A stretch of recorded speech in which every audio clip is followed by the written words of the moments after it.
दिन भर सीमित दायरे में मजबूती के साथ कारोबार। जी हां, यह है अब तक की कहानी, लेकिन 1.5 घंटे में इस कहानी में क्या कोई ट्विस्ट आएगा? क्या मजबूती और बढ़ेगी या फिर आएगी मुनाफा वसूली? क्या हो आखिरी 1.5 घंटे का ट्रेड? कैसे करें कल की तैयारी?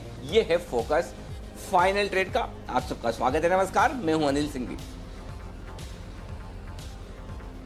और नमस्कार, मैं हूं दीपांशु भंडारी और एक बार फिर से हम देख रहे हैं कि सुस्त ग्लोबल क्यूज के बीच में भारतीय बाजार तेजी दिखा रहे हैं और अपनी होल्ड करते हुए दिख रहे हैं। देखते हैं आने वाले 1.5 घंटे में कल जैसा ही चुस्त एक्शन रहता है कि नहीं। तो सर बताइए सबसे पहले कि इस समय की बड़ी बातें क्या है? मजबूत खुलने के बाद सुबह से बड़े सीमित दायरे में सेंसेक्स निफ्टी कारोबार करते हुए दिख रहे हैं। निफ्टी में आप देखिए नीचे 11,400 का लेवल तोड़ा नहीं और ऊपर 11,460, मुश्किल से 50-60 पॉइंट की रेंज में पूरा दिन भर निफ्टी ने निकाला है। बैंक निफ्टी भी ऊपर 22,416, नीचे 22,234, यानी मुश्किल से 150-200 पॉइंट की रेंज में बैंक निफ्टी रहा है, लेकिन रहे हैं मजबूत। निफ्टी और बैंक निफ्टी दोनों ही मजबूती के साथ ट्रेड करते हुए दिखे हैं और बैंक निफ्टी कल की तरह निफ्टी के मुकाबले में दुगुना मजबूत आज भी है। सरकारी बैंकों ने आज लीडरशिप ली है, वहां अच्छी तेजी है। ऑटो और रियल एस्टेट शेयर ये भी बेहद मजबूती के साथ कारोबार करते हुए आज के सेशन में आपको दिखेंगे। लेकिन इसके अलावा अदानी ग्रुप के शेयरों में बड़ा एक्शन दिख रहा है। अदानी एंटरप्राइजेज आज फिर से 9% उछाल के साथ ट्रेड करता हुआ दिख रहा है।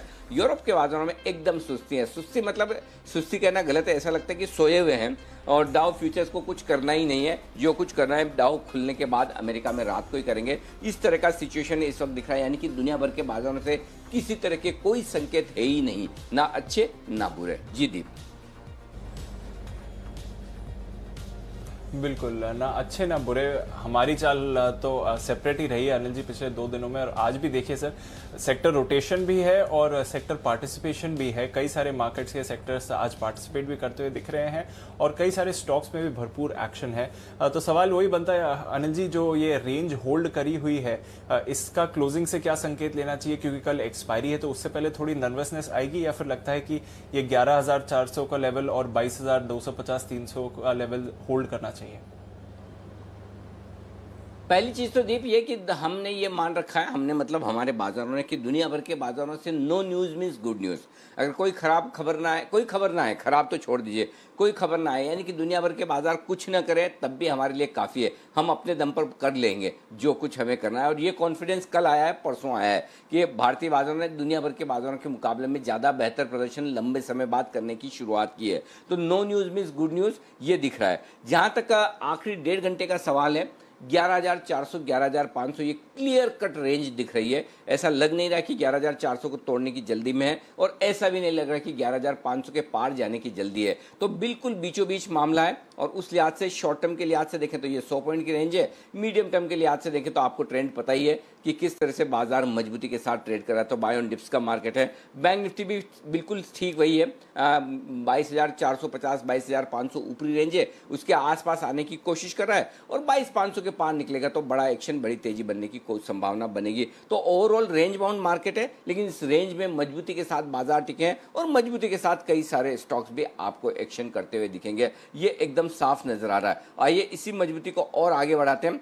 हमारे साथ कार्यक्रम में शामिल हो रहे हैं वसीम साहब और उनसे लेते हैं उनकी कुछ बेहतरीन पिक्स भी। आइए स्वागत करते हैं वसीम साहब का।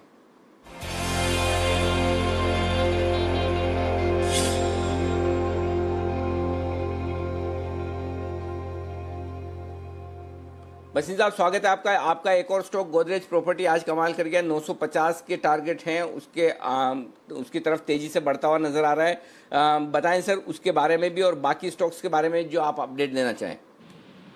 हाँ अनिल जी, तो 3-4 अपडेट हैं। एक तो गोदरेज प्रॉपर्टी 888 890 में दिया था, 917 मार गया, प्रॉफिट बुक कर सकते हैं जो शॉर्ट टर्म ट्रेडर हैं आज का दिन में। दूसरा आपको भारती दिया था 525 रुपए में कल, और वो आज 537 कर गया। भारती पे मेरी कन्विक्शन कॉल है for a SIP of next 8 weeks. I think you can hit 600 by the end of the year. आज आपको दिए थे मैंने बाय टीसीएस और पीएनबीएम, उस पे कायम है, और सेल है टिस्को पे, वो भी कायम है। कल या परसों मैंने आपको एचपीसीएल और बीपीसीएल दिया और काफी लोगों ने उस पे मेरे को मैसेज भी किया। 209.10 में एचपीसीएल आज 215 मार गया और उसमें 218 से 20 का टारगेट था। शॉर्ट टर्म ट्रेडर वहां बुक कर सकता है। और बीपीसीएल भी 405 वाला 413 आज टच कर गया, तो उसमें भी आप पार्शियल प्रॉफिट बुक कर सकते हैं। अब आप कहें तो मैं दूं सर, 2 बायस है, 1 सेल है, और फ्लेवर ऑफ द डे है पीएसयू जी सर। स्ट्रोक। हाँ, तो पहला पीएसयू सर मेरा एक मनपसंद शेयर है, जो मैंने पहले भी कहा आपको, वो है आईजीएल। आईजीएल 393 का भाव है, इसमें 385 का स्टॉप लॉस रखिए, 420 का target. IGL is the biggest gainer of CNG LNG across the board, और उसने लास्ट मंथ ही प्राइसेस दिल्ली में बढ़ाई हैं, और अब जो आपका इतना बूम आ रहा है ऑटो में, तो I think they will be again price increase. This will be the best play on the CNG LNG and the auto pull back. दूसरा बाय अगेन मेरा फेवरेट शेयर फेडरल बैंक, 54.54 है। इसमें again आप मुथूट और मनापुरम देखिए कैसे चल रहे हैं, और गोल्ड के प्राइस। तो I think this will be the biggest beneficiary of the again respurt in gold. और गोल्ड के अलावा अनिल जी, इसका जो एग्री फार्मिंग वगैरह का बिजनेस है, जो आपकी मानसून का है in the south Kerala area, वहां पे बहुत स्ट्रॉन्ग ट्रैक्शन देख रहे हैं।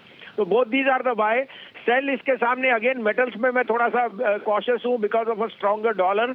तो जेएसडब्ल्यू सेल है 276.50 टू 277.50, 282.50 का स्टॉप लॉस है, 262 का टारगेट। ओके, तो एक मिनट, फेडरल बैंक का और इसका फेडरल बैंक का स्टॉप लॉस और टारगेट एक बार फिर से बता दें सर मुझे। सर 54.5 का भाव है, आप इसमें 50 रुपए का 51 रुपए का स्टॉप लॉस रखिए, और इसमें 70 रुपए का टारगेट जी। ओके, और जेएसडब्ल्यू स्टील 276.50 में बेचना है, 282.50 का स्टॉप लॉस और टारगेट 255 रुपए। कितना है सर? 262 रुपए सर। 262 रुपए का। तो चलिए, 2 बाय हैं, 1 सेल है बसिन साहब की तरफ से, 3 स्टॉक हैं जिस पर आपको करना है एक्शन। आइए, तो आईजीएल खरीदिए, फेडरल बैंक खरीदिए और जेएसडब्ल्यू स्टील शॉर्ट कीजिए। ये बसिन साहब की राय है। शुक्रिया बसिन साहब। 2:50 में फिर आपसे होगी मुलाकात, और तब हम आपसे लेंगे आपके कुछ और बेहतरीन स्टॉक का। और इस बीच आइए आगे बढ़े, उससे पहले जल्दी से एक बार बीटीएसटी कॉल आशु मदान साहब के लिए, स्विंग के सुल्तान आशु मदान, वो देना चाहते हैं अपनी पिक। सर एक बार पहले पिक दे दें, आपसे मार्केट का अपडेट और डायरेक्शन में बाद में लूंगा, लेकिन पहले एक बार पिक्स देना चाहते हैं आशु जी से। पिक लेने के बाद हम आगे बढ़ते हैं जी। आशु जी के लिए बिगुल।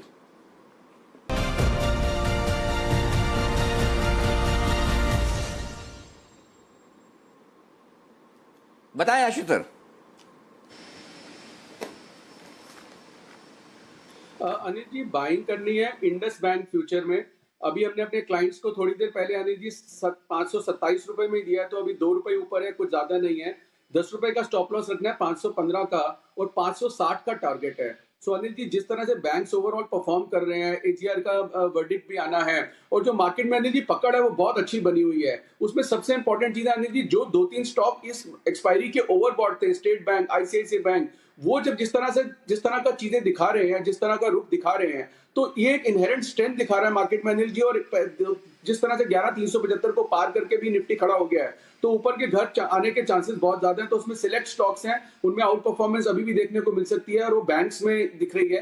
तो अनिल जी, इंडस बैंक को बाय करना है 528-29 पे, 515 का स्टॉप लॉस और 560 का टारगेट है। अनिल जी, एक कैश का स्टॉक भी है साथ में। बताइए सर।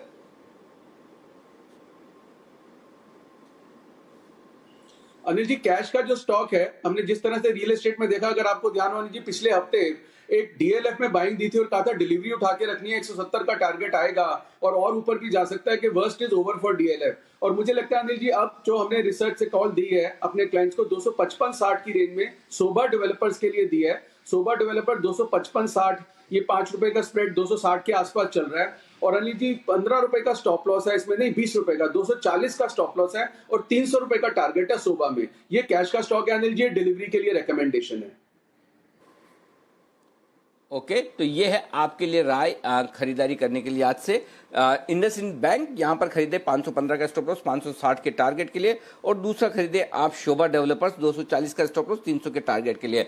कुणाल जी और राकेश जी भी देने वाले हैं आपको एक बेहतरीन स्पेशल पिक, लेकिन उससे पहले सुमित जी का सुपरहिट, और उसके बाद चलेंगे कुणाल जी राकेश जी के पास। माफ कीजिएगा, जय का जैकपॉट, जय के पास पहले चलेंगे और उसके बाद कुणाल जी राकेश जी के पास।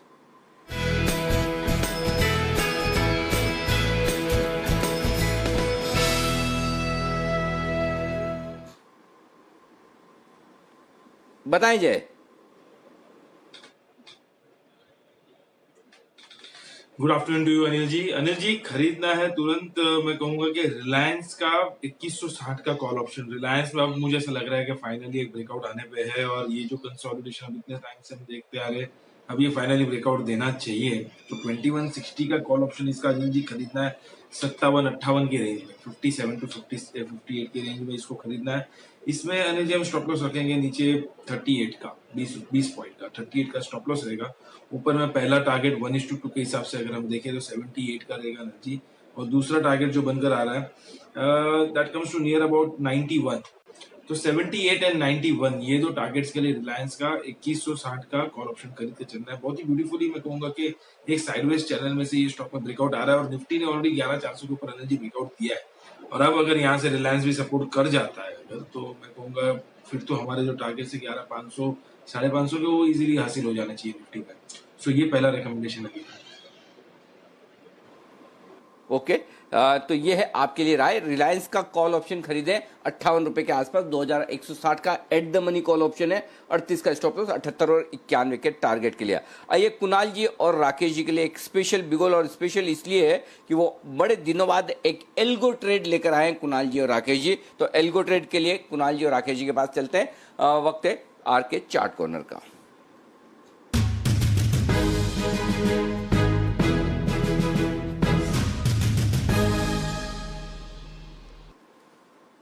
बताएं सर।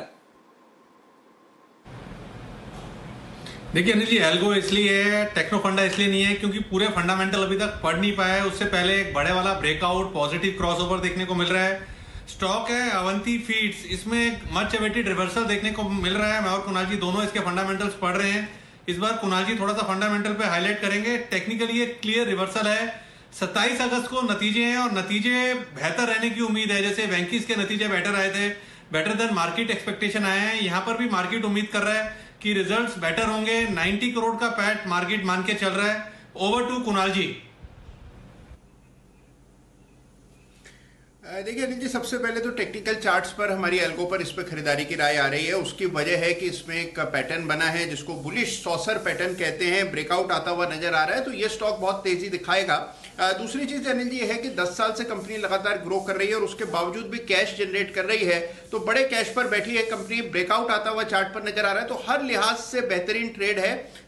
इसका चाल चलन सब कुछ अच्छा है अनिल जी। मौजूदा स्तरों पर बाय करके चलें। यहां पर 505 रुपए पर 505 पर एक स्टॉप लॉस रखना है। आज ही ब्रेकआउट आया है, 505 का स्टॉप लॉस रख लें।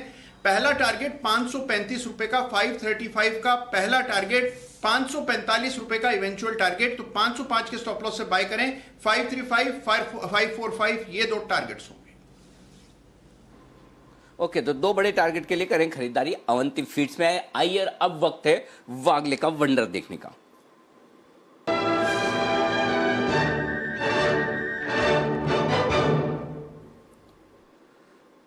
बताएं वागले साहब। टाटा केमिकल्स बाय करके चलना है। 305 का करंट भाव है। 305 से 304 में भी 303 ये बाइंग रेंज होगी। मेरा स्टॉप लॉस 299 का होगा।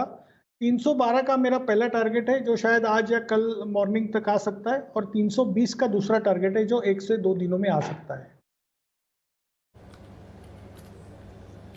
312, 320 के टारगेट के लिए टाटा केमिकल्स पर खरीदारी करिए। तो शो की ओपनिंग में ही बेहतरीन ट्रेडिंग आइडियाज आ रहे हैं हमारे सब एक्सपर्ट से। नजर रखिए, बाजार का एक्शन भरपूर है इस समय। आइए देख लेते हैं वो कौन से ऐसे अहम इवेंट्स हैं आने वाले दिनों पर जिस पर बाजार की नजर है। मानसी हमारे साथ तैयार है। गुड आफ्टरनून मानसी, बताइए। Good afternoon Deepanshu. 1 घंटे में ही 2 अहम इवेंट्स हैं जिस पर नजर रहेगी। एक तो सुप्रीम कोर्ट में एजीआर मामले की सुनवाई जो कि 2:45 बजे होने वाली है, और 3 बजे कैबिनेट फैसलों पर प्रेस कॉन्फ्रेंस है, इस पर भी फोकस है। इसके अलावा पार्लियामेंट्री कमेटी की बैठक पर भी नजर है। देश में कोरोना की स्थिति पर इस बैठक में चर्चा होने जा रही है। पीएमसी बैंक घोटाले के मामले में हाईकोर्ट संबंधित पार्टियों से जवाब आज ले लेंगी, और अनुमान ये लगाया जा रहा है कि इस पर आगे कोई फैसला निकलकर आ सकता है। इसके अलावा फेड बैठक के मिनट्स आज जारी होने वाले हैं, और साथ ही आज अनुमान ये भी है कि ओपेक प्लस की जॉइंट कमेटी की बैठक हो सकती है, इस पर भी नजर रहेगी। एजीएम श्रीराम ट्रांसपोर्ट फाइनेंस की होने जा रही है, और नतीजों के लिहाज से मुथूट फाइनेंस वायदा बाजार में इसके नतीजे आने वाले हैं। कल निफ्टी बैंक निफ्टी की वीकली एक्सपायरी है। आरती ड्रग्स के लिए कल का दिन इंपॉर्टेंट है। बोनस शेयर्स जारी करने पर एक बोर्ड बैठक होने जा रही है। साथ ही आरबीएल बैंक की भी बोर्ड बैठक है। प्रेफरेंशियल शेयर के जरिए फंड्स जुटाने पर इस बैठक में फैसला हो सकता है।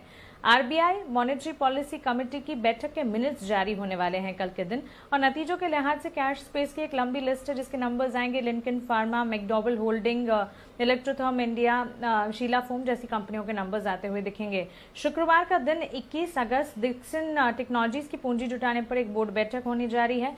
जेट एयरवेज बैंक्रप्सी प्रक्रिया पूरी करने की ये टाइमलाइन है 21 अगस्त का दिन, और साथ ही एम&एम फाइनेंस राइट्स इशू के शेयर जो हैं उनका अलॉटमेंट 21 अगस्त शुक्रवार के दिन हो जाएगा। वायदा बाजार के कंपनियां पीएनबी और इंडिया बुल्स हाउसिंग फाइनेंस के नतीजे भी फ्राइडे को आते हुए दिखेंगे।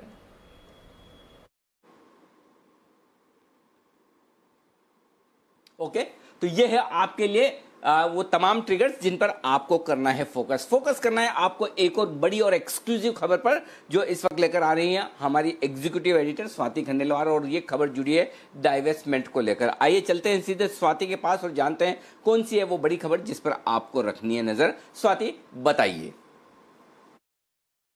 बिल्कुल, डाइवेस्टमेंट का नाम लेते ही अनिल जी बीपीसीएल का नाम सबसे पहले आता है, क्योंकि ये बहुत बड़ा डाइवेस्टमेंट सरकार के प्लान में है इस साल करना। तो मैं उसी पर अपडेट लेकर आई हूँ। बीपीसीएल फोकस में है, और वो इसलिए क्योंकि सूत्र हमें बता रहे हैं कि स्ट्रेटेजिक डिसइन्वेस्टमेंट पर core group of secretaries on disinvestment CGD की बैठक 31 अगस्त को नियुक्त की गई है। तो ये इंपॉर्टेंट बैठक है दो लिहाज से। एक ये कि जो प्रक्रिया है आगे बीपीसीएल के डिसइन्वेस्टमेंट को लेकर, उस पर चर्चा होगी। और आपको पता है कि 30 सितंबर लास्ट डेट है बिड्स की, जो बढ़ाकर की गई थी। तो 30 सितंबर डेट या टाइमलाइन 1.5 महीना ही दूर है, लेस देन एक्चुअली 1.5 महीना अब दूर है। तो इसकी फाइनल फॉर्मेलिटी मॉड्यूलिटी पूरी करने की बात हो रही है, और जिस तरीके की विदेशी कंपनियों से जुड़े मुद्दे सुलझाने पर इस पर चर्चा होगी। तो क्या है वो मुद्दे? एसेंशियली एसपीवी या कंसोर्शियम, इन दोनों के जरिए फॉरेन कंपनी ये चाहती हैं जानना क्या वो बिड करने के लिए एलिजिबल होंगी अगर वो एसपीवी के थ्रू करें या कंसोर्शियम की तरह बोली लगाएं। तो ये चीज गवर्नमेंट को अलाउ करनी होगी। ये सवाल कुछ उन्होंने उठाए हैं फॉरेन कंपनीज ने, जो इंटरेस्ट दिखाया है, और उस पर एक और group of secretaries on divestment decision लेंगे। पहली मीटिंग में भी ये कुछ इश्यूज उठे थे, बट अब सीधे सीधे ये समझ में आ रहा है कि on a weekly basis BPCL की जो इश्यूज है वो रिजॉल्व कर आगे बढ़ने पे बात हो रही है, और 30 सितंबर जैसे कि टाइमलाइन पास आ रही है। तो ये कुछ महत्वपूर्ण चीजें हैं जिन पर सरकार को क्लैरिटी फॉरेन इन्वेस्टर्स को देनी है, जो यहाँ इंटरेस्ट दिखा रहे हैं बीपीसीएल में इन्वेस्ट करने के लिए।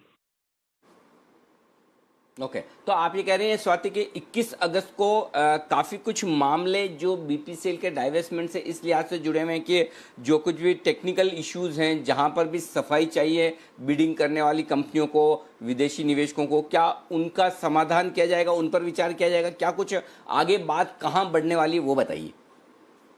जी बिल्कुल, तो जैसा आपको पता है कि प्रोसेस टाइम बाउंड मैनर में सरकार ने इस पे प्लान किया है डिसइन्वेस्टमेंट करने का। तो जो टेक्निकल इश्यूज हैं, और लगातार आप सोच सकते हैं कि फॉरेन कंपनीज बहुत सारे क्वेश्चन रेज करती हैं, उनके रिस्पॉन्सेज गवर्नमेंट को देने जरूरी हैं। तो यहाँ जो सबसे बड़ा क्वेश्चन उठकर आ रहा है अमंग्स्ट मेनी अदर्स, वो ये कि एसपीवी या कंसोर्शियम कैसे वो बिड करें, अगर अलाउ करें गवर्नमेंट की एक एसपीवी बनाकर कंपनी जो खरीदना चाहती है बीपीसीएल में, क्योंकि आपको ये पता होगा जो 52 और 53% स्टेक है सरकार का, जो वो यहाँ कंप्लीटली डाइवेस्ट करेगी, उसके अलावा 26% ओपन ऑफर भी देना पड़ेगा जो कंपनी आएगी इन्वेस्ट करने। तो उनको ये पता करना है कि कंसोर्शियम के थ्रू वो इन्वेस्ट कर सकती हैं बीपीसीएल में कि नहीं, और या एसपीवी मोड एक ही मोड है। ये कुछ सवाल हैं जिनके रिस्पॉन्सेज गवर्नमेंट को देने होंगे यहाँ जल्द से जल्द, क्योंकि कंपनीज इंटरेस्ट दिखा रही हैं। उनके जो सवाल हैं उनको टाइम बाउंड मैनर में रिस्पॉन्ड करना है। 30 सितंबर लास्ट डेट। ओके, तो ये है आपके लिए बीपीसीएल पर बड़ा डेवलपमेंट। 21 तारीख को यानी कि परसों कोर ग्रुप ऑफ सेक्रेटरीज की एक मीटिंग होगी, और इसमें बीपीसीएल के डाइवेस्टमेंट को आगे किस तरह से बढ़ाया जाए, क्या कुछ जो दिक्कतें हैं उसे दूर किया जाए, इस पर बातचीत होगी और आगे एक्शन लिया जाएगा। बहुत बहुत शुक्रिया स्वाति ये एक्सक्लूसिव खबर देने के लिए। आशु जी, आपसे एक राय लेना चाहता हूं। बीपीसीएल 405 रुपए पर क्या यहाँ पर खरीदारी का मौका बनता है? धीमे धीमे ही सही, लेकिन डाइवेस्टमेंट की गाड़ी धीरे धीरे आगे बढ़ रही है।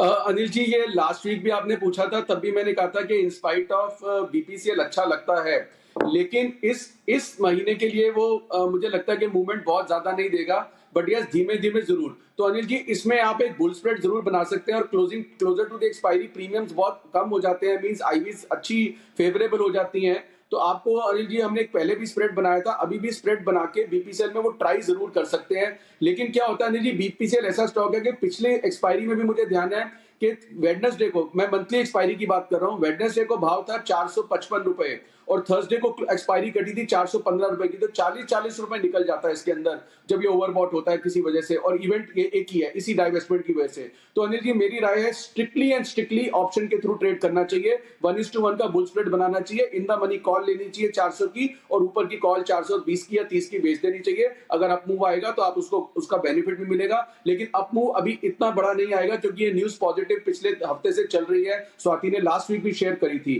तो अगर इस न्यूज पे चलना होता तो अनिल जी आज ये 407 पे नहीं 430 पे खड़ा होता। तो मुझे लगता है कि अभी भी टाइम है, इतनी जल्दी इसमें वो ट्रैक्शन नहीं आ रहा, तो लेना सिर्फ और सिर्फ ऑप्शन के थ्रू चाहिए। ओके, लेकिन इस बीच बीपीसीएल पर बुलिश हैं बंसल जी, और बंसल जी की भी राय लेना जरूरी। बंसल जी बताइए। देखिए अनिल जी, मेरा ऐसा मानना है कि यहाँ से डाउन साइड कैप्ड है और यहाँ से कंफर्टेबल होके बाय एंड होल्ड करना चाहिए।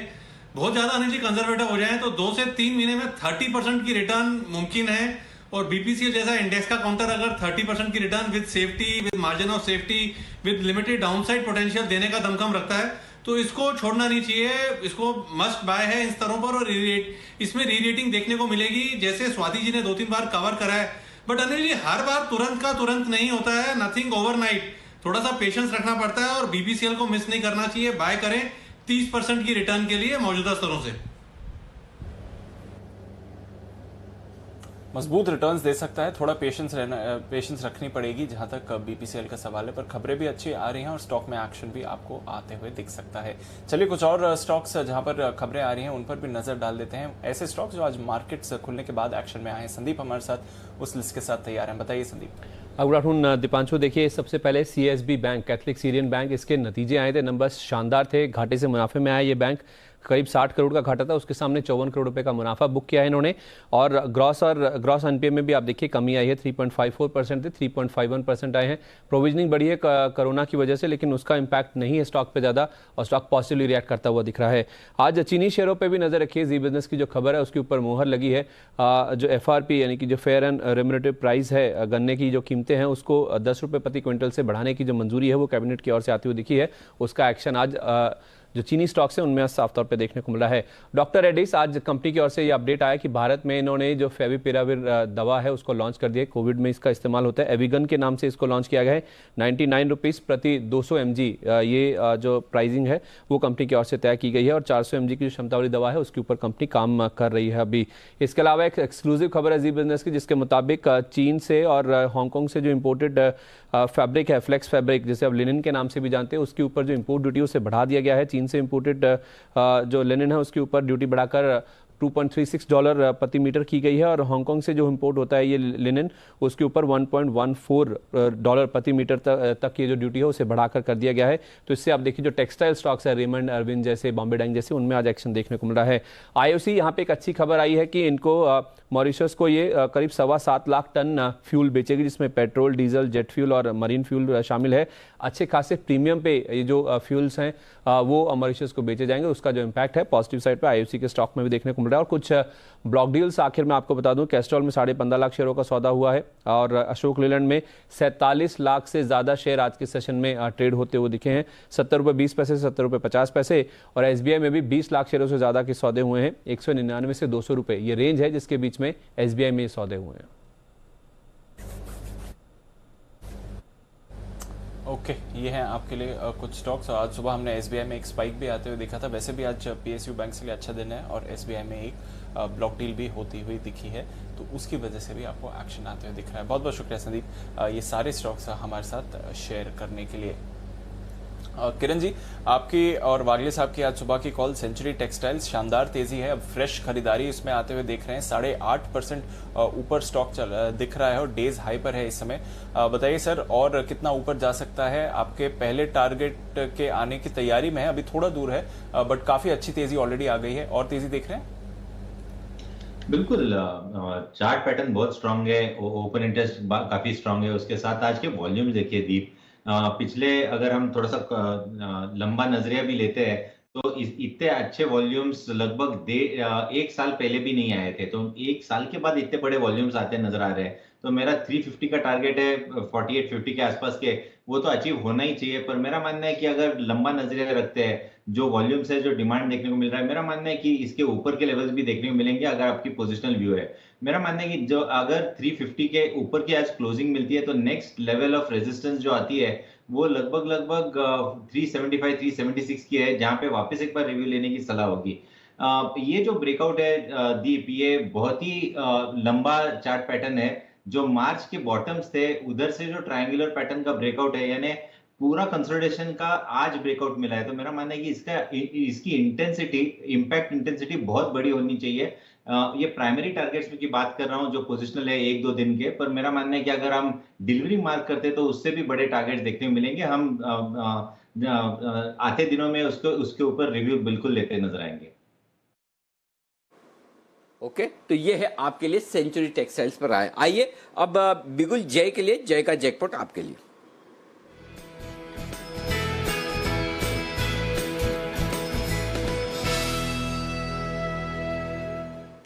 बताएं जय। अनिल जी, सेंचुरी टेक्सटाइल से तो मैं भी सहमत हूँ, और सेंचुरी टेक्सटाइल जैसे ही एक और मैं कहूंगा कैश सेगमेंट का स्टॉक है जिसमें मुझे बहुत ही बढ़िया ब्रेकआउट देखने मिला है, बहुत ही बड़ा कंसोलिडेशन मैं कहूंगा वीकली मंथली चार्ट्स पर है, और वो है Aditya Birla fashion retail limited, ABFRL। इसको खरीदना चाहिए। 139.75 के आसपास ये ट्रेड कर रहा है अनिल जी। मुझे ऐसा लग रहा है कि ABFRL 149 तक ऊपर में जा सकता है। इसका जो 200 डेमा है वो 149 तक का है, तो मैं कहूंगा कि वो लेवल्स हमें देखने मिल सकते हैं गोइंग फॉरवर्ड। नीचे स्टॉप लॉस हमें मेंटेन कर रहा है अराउंड 133.60, 133.60 के आसपास। मैं कहूंगा कि इसमें एक स्टॉप लॉस मेंटेन करें। 149 तक के लेवल्स देखने मिलेंगे। बहुत ही बढ़िया कंसोलिडेशन का ब्रेकआउट है। मैं कहूंगा कि लगभग 2 महीने का कंसोलिडेशन है ये, और इंडिकेटर्स में फिर से एक बाय क्रॉस ओवर देखने मिला है।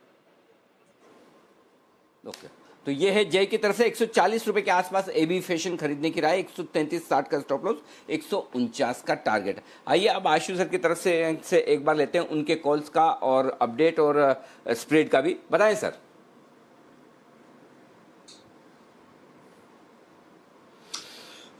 अनिल जी, एक तो हमने 2 फार्मा स्टॉक्स में स्प्रेड बनाए हुए थे। एक ग्लेनमार्क आज ओपन हो गया है, तो उसमें अच्छा खासा प्रॉफिट आ रहा है, आराम से बुक कर सकते हैं। अब प्राइसेस सेटल हो गए हैं ऑप्शंस के भी। तो हमने जब स्प्रेड बनाया था तब 450 का भाव था, अब 485 का भाव है। 1:1 का स्प्रेड था। ग्लेनमार्क स्प्रेड प्रॉफिट में है। और बिंदो का अनिल जी एक स्प्रेड बना हुआ है, फ्यूचर लेके स्टॉक बेचा हुआ है, वो अभी भी बैन में चल रहा है। आपको ध्यान होगा 885 तक सेफ थे। आपने भी कहा था कि 885 तो नहीं आएगा, लेकिन अनफॉर्चुनेटली वो आ गया। कई लोगों ने आपको भी टैग करके बोला कि आप कह रहे थे। तो 885 तक सेफ है। 875 चल रहा है, अभी भी 10 रुपए का लॉस है, ज्यादा नहीं है। मेरा मानना है कि अनिल जी जब ये बैन से हटेगा तो हम वापस एक मूव देखेंगे और इसमें भी हम प्रॉफिट में निकल सकते हैं, लॉस की जरूरत नहीं है।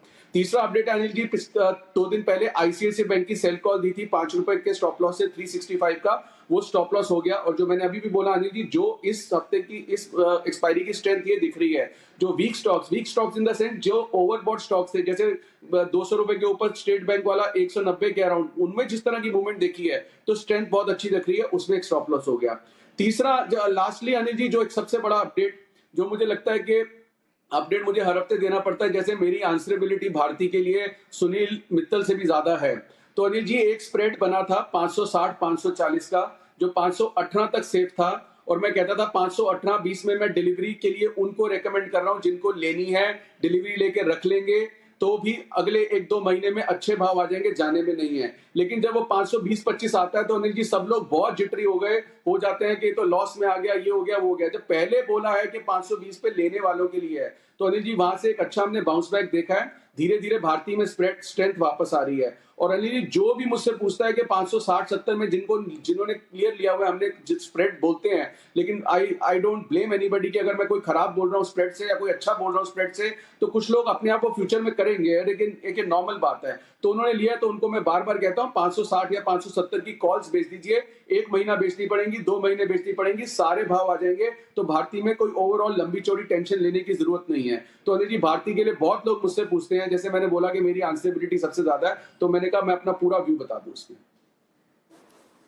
हाँ, तो मेरा भी अब सवाल है भारती पे आपसे, क्योंकि जब आपने कह दिया कि भारती में आपकी जिम्मेदारी सुनील भारती मित्तल से भी ज़्यादा है, तो मेरे है ना वो मेरे मतलब बेडरूम में और एक दूसरे लिविंग रूम में तो ठीक है, लेकिन ड्राइंग रूम में ना कनेक्शन पूरा नहीं आ रहा भारती का। मतलब मोबाइल एक जगह तो अच्छे से पकड़ता है, वहाँ पर तो डेटा भी अच्छे है, सिग्नल भी बराबर है। तो आशु जी आपको आपकी मदद चाहिए उसके लिए। तो अनिल जी दूसरे उसका मैं आंसर कर देता हूँ। मेरे पास एक जियो का डोंगल भी है अनिल जी, और मैं बहुत पहले 1 साल पहले आपको बता चुका हूँ, जियो की कवरेज बहुत अच्छी है। तो आप भारती भी लॉन्ग रखिए, रिलायंस भी लॉन्ग रखिए, और एक कमरे में एयरटेल रखिए और दूसरे में जियो रखिए अनिल जी। आप इतने पॉजिटिव कब से हो गए? मुझे लगा कि आप बोलेंगे अगर आपके सिग्नल बराबर नहीं आते तो आप भारतीय शॉर्ट कर दीजिए, मैटर को खत्म करिए। लेकिन चलिए ठीक है, किसी न किसी तरह से सिग्नल पहुंच जाए वो ज़्यादा इम्पोर्टेंट है। ओके, तो शुक्रिया आपका इस अपडेट के लिए। और 2:30 बज चुके हैं, तो दीप अब 2:30 बजे की स्ट्रेटेजी डेटा के साथ डिस्कस कर ली जाए। जी अनिल जी, बिल्कुल बताते हैं स्ट्रैटेजी का।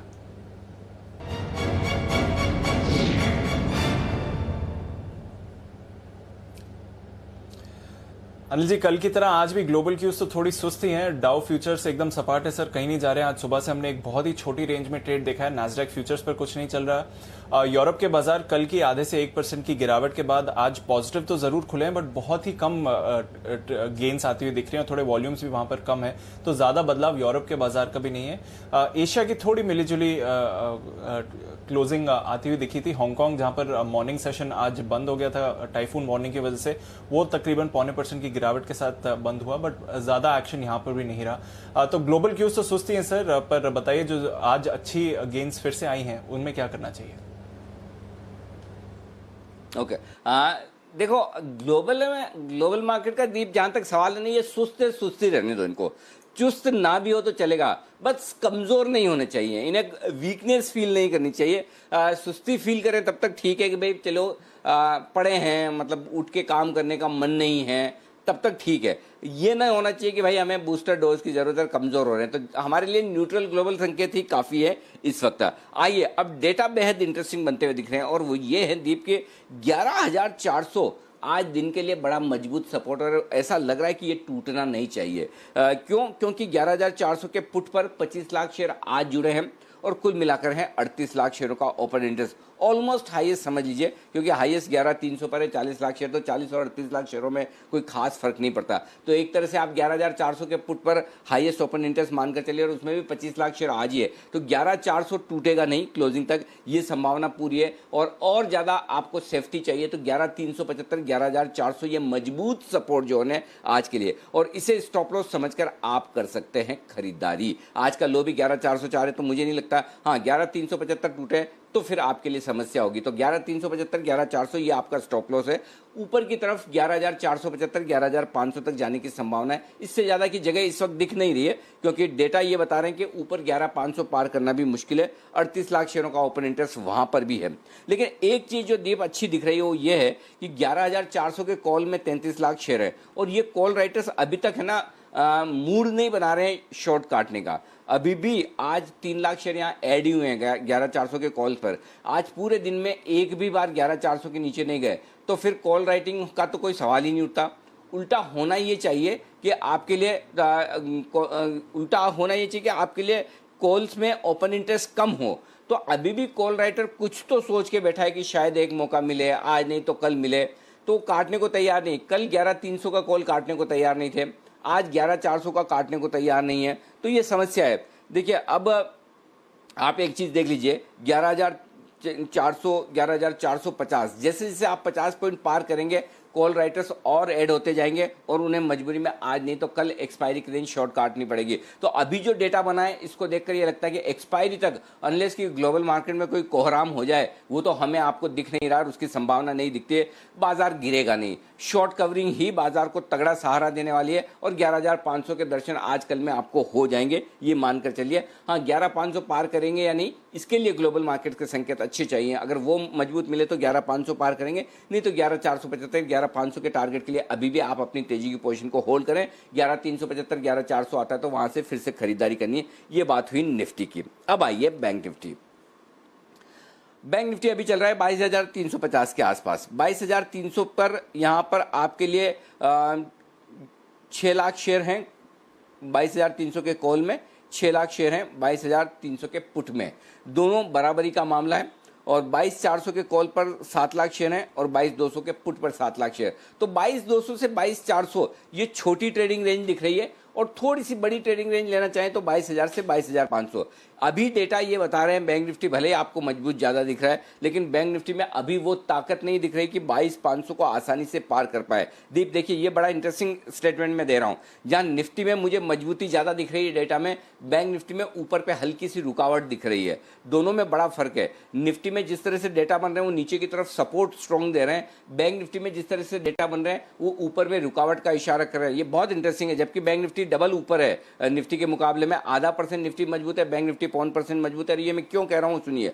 22,500 पर 15 लाख शेयर है, उसमें से 7 लाख शेयर कॉल राइटर्स आज ही ऐड हुए, तो कोई न कोई 22,500 का कॉल बेच रहा है बैंक निफ्टी में और ये मानकर चल रहा है कि बैंक निफ्टी 22,500 आज और कल में शायद पार न कर पाए। तो अब जब तक 22,500 पार न करे तब तक बैंक निफ्टी में आपको ऊपर में 22,400 22,500 की रेंज में प्रॉफिट बुक करना है। खरीदने के लिए सही जगह वापस से 22,000 22,150 की रेंज में आएगी, वहां पर बैंक निफ्टी आएगा तो खरीदा जाएगा। ब्रॉड रेंज 22,000 22,500 ही है, लेकिन खरीदने का अगर आप मुझे कंफर्ट पूछेंगे इस वक्त निफ्टी और बैंक निफ्टी दोनों में से क्या खरीदना चाहिए, तो मैं ये प्रीफर करूंगा 11,375 11,400 आता है तो वहां निफ्टी खरीदना चाहिए बजाय बैंक निफ्टी के। बैंक निफ्टी ऊपर आता है तो 22,500 के आसपास एक बार शॉर्ट बनता है, जिस तरह से पोजीशन बनी है वहां से 100-150 पॉइंट नीचे आएगा, फिर से 200 पॉइंट नीचे आएगा, फिर से खरीदेंगे। तो बैंक निफ्टी में कॉल राइटिंग हो रही है और निफ्टी में पुट राइटिंग हो रही है। निफ्टी में तेजी की पोजीशन बन रही है, बैंक निफ्टी में मंदी की पोजीशन ऊपर के लेवल पर बन रही है। जी दीप। ओके, तो निफ्टी में ज़्यादा कन्विक्शन है यहाँ से ऊपर जाने के लिए, पर बैंक निफ्टी को यहाँ से आगे जाकर थोड़ी रेजिस्टेंस मिल सकती है। ये है आपके लिए इस समय का ट्रेड। कोई एडवेंचरस ट्रेडर हो अनिल जी, ऊपरी स्तरों पर बैंक निफ्टी को शॉर्ट करना चाहिए या इस समय अवॉइड करें? हाँ, करना चाहिए, 100% करना चाहिए। बिल्कुल। देखो, मैं मतलब मुझे बहुत मज़ा आता है सारे ये शॉर्ट्स लॉन्ग्स वगैरह बैंक निफ्टी में। आमतौर पर मैं लॉन्ग देना प्रीफर करता हूं, लेकिन डेटा मुझे बता रहा है 22,500 के आसपास जिस तरह से कॉल राइटिंग आज हुई है, 22,500 पार करने में पसीना आएगा तो 22,400 के ऊपर से ये शॉर्ट बनना शुरू हो जाता है दीप। अब 400 पे करना है, 425 450 500 कहाँ करना है वो बाजार के मूड माहौल पर डिपेंड करता है। अगर 100-150 पॉइंट अगर डाउ समझो ऊपर हो गया तो थोड़ी आप जल्दीबाजी में करेंगे, तो आप देख कर करेंगे, तो आपको वो देख कर अंदाजा लगाना पड़ेगा उस वक्त की क्या सिचुएशन है। लेकिन ऊपर में बैंक निफ्टी शॉर्ट करना बनता है, नीचे में निफ्टी लेना बनता है, ये साफ दिख रहा है मुझे। जी दीप। बिल्कुल, तो ये है आपके लिए इस समय इंडेक्स पर राय और किस तरह का आप ट्रेड बना सकते हैं इस समय। नज़र रखिए जिस तरह से भरपूर मूवमेंट आ रहा है कई सारे स्टॉक्स में। कुछ और स्टॉक्स जो फिर से आपको एक्शन में आते हुए दिख रहे हैं। जय, एक बार फिर से आज टाटा पावर में बढ़िया एक्शन है, 2-2.5% की तेजी स्टॉक दिखा रहा है। बताइए कोई ट्रेड है इसमें? क्या 60 के लेवल्स अब नेक्स्ट आ सकते हैं टाटा पावर के लिए?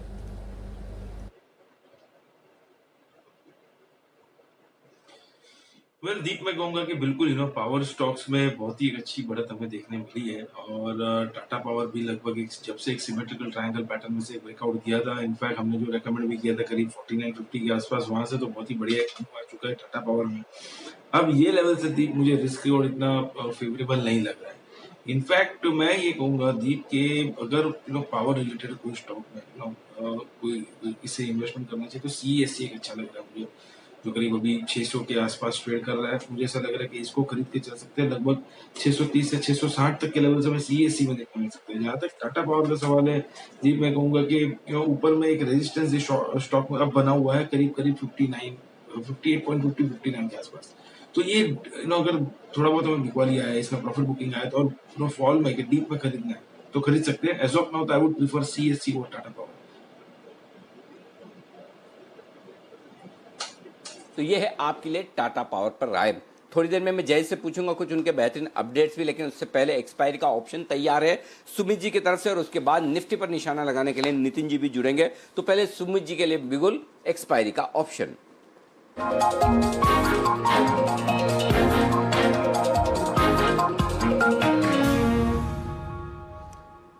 बताएं सुमित जी। Good afternoon Anil ji. अनिल जी, मेरे पास दो स्ट्रेटेजी है, एक स्टॉक का कॉल लेने का है और एक इंडेक्स का कॉल लेने का है। तो स्टॉक की जहाँ बात करें तो मेरे को ऐसा लग रहा है कि मेटल सेक्टर में एनएमडीसी चार्ट के ऊपर बढ़िया दिख रहा है। एनएमडीसी के अंदर ब्रेकआउट है, 200 DMA लेवल तोड़ा है। एनएमडीसी का 100 वाला कॉल ₹2.20, ₹2.25 अभी सीएमपी ट्रेड कर रहा है, इसको यहाँ पे लेना बनता है।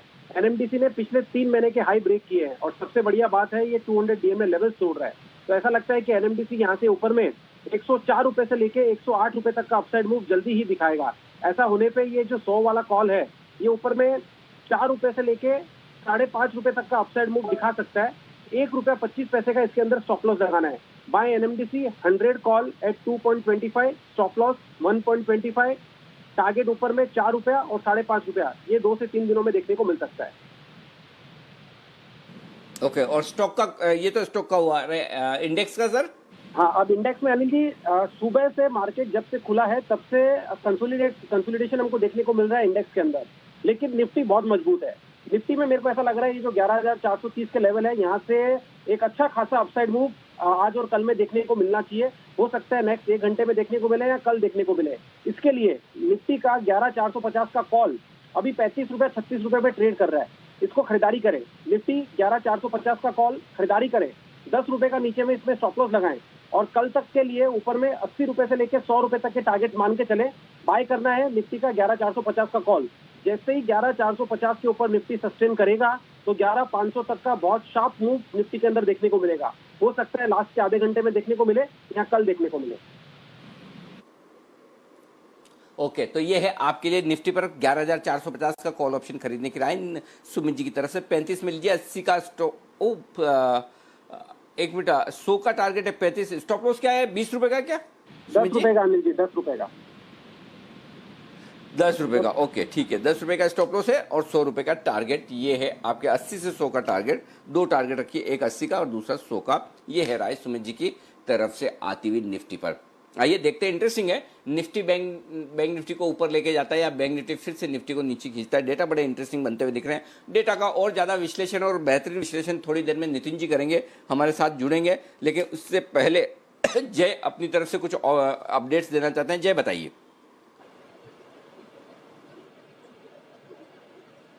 अनिल जी, हमने एक बाय रिकमेंडेशन दिया था SPN मिड कैप स्टॉक्स में फ्राइडे को। इनफैक्ट आज वो स्टॉक ने बहुत ही अच्छा हमें कहूंगा अपमूव दिखाया। वो है फिनोलेक्स केबल्स। इनफैक्ट आज अगर देखें तो आप 5% के करीब ऊपर है। इनफैक्ट 301 का हाई किया है, अभी 298 के आसपास ट्रेड कर रहा है। ये हमने रिकमेंड किया था करीब 283 के आसपास अनिल जी, और हमारे शॉर्ट टर्म टारगेट्स 302 के आसपास के थे, तो वो टारगेट्स हासिल हो चुके हैं। और शॉर्ट टर्म पिक थी SPN मिड कैप पिक्स की, और उसका एक टारगेट अचीव हो गया 2 ही दिन में। तो आई थिंक अगर शॉर्ट टर्म ट्रेडर्स को यहाँ पर प्रॉफिट बुक करना है तो कर सकते हैं। हाउएवर अनिल जी, मैं कहूंगा कि मीडियम टर्म लॉन्ग टर्म के लिए ये स्टॉक बहुत ही बढ़िया है, बट ये हमने शॉर्ट टर्म के लिहाज से दिया था। तो अगर यहाँ पे किसी को प्रॉफिट बुक करना है तो कर सकते हैं। वॉल्यूम्स बहुत अच्छे हो रहे हैं अनिल जी, तो कोई लॉन्ग टर्म निवेश के हिसाब से देखना चाह रहे हैं तो इसे पोर्टफोलियो में भी ऐड कर सकते हैं। उतना बढ़िया लग रहा है अगर आप वैल्यूएशन पॉइंट ऑफ व्यू भी देखें और peer comparison relative valuation point of view भी देखें, तो मुझे ऐसा लग रहा है कि काफी अंडर वैल्यूड है stock long term point of view. Okay, तो ये है फिनोलेक्स केबल पर आपके लिए राय और अपडेट भी। आइए नितिन जी तैयार है अपना निफ्टी और बैंक निफ्टी पर निशाना लगाने के लिए। बिगुल के साथ करते हैं नितिन जी का स्वागत।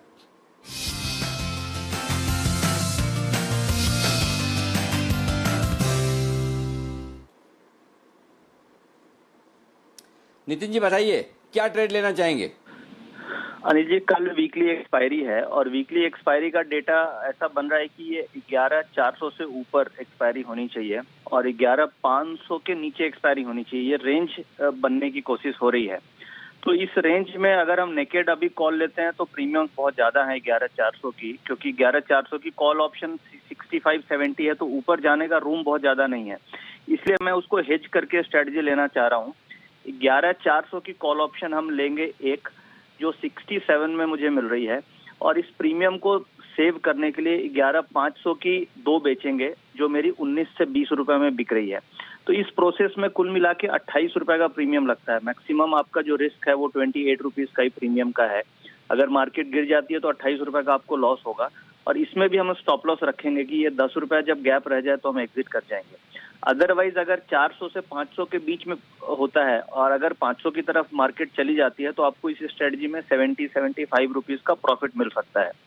और इसमें रिस्क आपको 11,600 के ऊपर है, जो 200 पॉइंट दूर है, तो मुझे नहीं लग रहा है कि कल एक्सपायरी 11,600 की तरफ होगी। फिर भी अगर 11,500 आता है तो भी आपको इस स्ट्रेटजी में प्रॉफिट मिल जाएगा। इसमें मार्जिन का जरूर डिप्लॉयमेंट है, बट रिस्क रिवार्ड रेशियो काफी बेटर है, तो मुझे लगता है कि ये स्ट्रेटजी हम कल के लिए कर सकते हैं। 11,400 की कॉल ऑप्शन एक लेंगे और 11,500 की हम 2 बेचेंगे, और इस प्रोसेस में 28 से 29 रुपए की कॉस्ट लग रही है मेरी। रुकिएगा नितिन जी, क्या अगर और भी कोई कॉल है तो आपके, तब तक एक बार दीप आपको मुथूट फाइनेंस के नतीजे बता रहे हैं। जी दीप।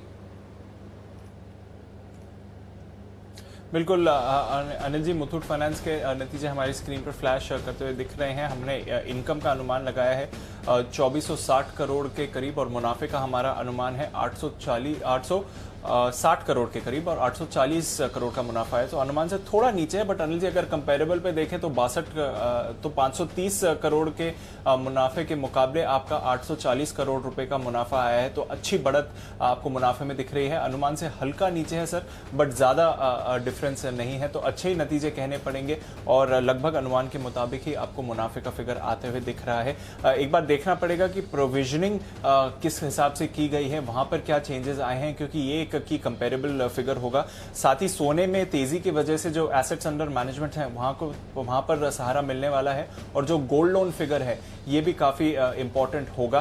पर गोल्ड की तेजी पर और जिस तरह से मार्केट का माहौल है, एक्सपेक्टेशन हाई थी मुथूट फाइनेंस की, और अगर आप मुनाफे के फिगर को देखें तो अनुमान से थोड़ा नीचे, बट ऑलमोस्ट अनुमान मुताबिक ही आते हुए दिखा है। कुणाल जी, एक बार जरा इसकी चार्ट देखकर बताइए। आज सुबह से ही तेजी में है, अब खबर आने पर हल्की सी मुनाफा वसूली जरूर देख रहा है, बट मुथूट फाइनेंस का स्ट्रक्चर कैसा लग रहा है सर? देखिए, अगर शॉर्ट टर्म लेवल्स बताऊं दीपांशु, तो 1260 और 1290 ये 30 रुपए का बैंड है जिसमें स्टॉक ट्रेड कर रहा है। मुझे लगता है कि ओवरऑल डायरेक्शन तो पॉजिटिव है। नई खरीद 1290 के ऊपर ही करनी चाहिए। नीचे सपोर्ट 1260 पर दिखता है, मुझे नहीं लगता है सपोर्ट वायलेट होगा, तो 1260 1290 के बैंड में कुछ ना करें। 1290 के ऊपर ब्रेकआउट आता है तब जरूर इसमें नई खरीद कर सकते हैं। ओके, तो ये है मुथूट फाइनेंस, यहाँ पर मजबूती के साथ कारोबार होता हुआ 50 रुपए की तेजी के साथ ट्रेड करता हुआ, तो अब उम्मीद के मुताबिक आए हैं नतीजे मुथूट फाइनेंस के। ओके, आइए नितिन जी हमारे साथ है। नितिन जी, निफ्टी के अलावा भी कोई स्ट्रेटेजी है आपके पास? नहीं जी, अभी एक एड ऑन में बैंक निफ्टी में ये करूंगा कि जो आप अभी कमेंट्री में दे रहे थे कि 22,500 पे राइटिंग काफी हो रही है, वो सही है। डेटा 22,500 पे वाकई में बहुत ज्यादा राइटर्स हो गए हैं, तो 22,500 400 रेसिस्टेंस की तरह काम कर सकता है। और बैंक निफ्टी का डेटा निफ्टी से कंपैरेटिवली थोड़ा वीक हो रहा है। अब क्लोजिंग में अगर ये मार्केट बैंक निफ्टी अगर खींच पाती है तो फिर कल पॉजिटिव मूव बन सकता है, बट ऐसा दिख रहा है कि 22,500 का एक रेसिस्टेंस बनने की कोशिश हो रही है बैंक निफ्टी। ओके, 22,500 बिल्कुल ठीक बात है। मैं और नितिन जी डेटा सेम पढ़ रहे हैं। 7 लाख शेयर आज जुड़े हैं कॉल में, और लगभग 15 लाख शेयरों से ज़्यादा का ओपन इंटरेस्ट वहाँ पर हो चुका है 22,500 के कॉल ऑप्शन पे। तो निफ्टी के लिए, बैंक निफ्टी के लिए 22,500 पार करना थोड़ा सा चुनौतीपूर्ण होगा ज़रूर। ओके, शुक्रिया नितिन जी, ये बेहतरीन पिक्स हमारे दर्शकों को देने के लिए। मुथूट फाइनेंस अच्छे नतीजों के बाद यहाँ पर मजबूरी के साथ ट्रेड करता हुआ आपको नज़र आएगा।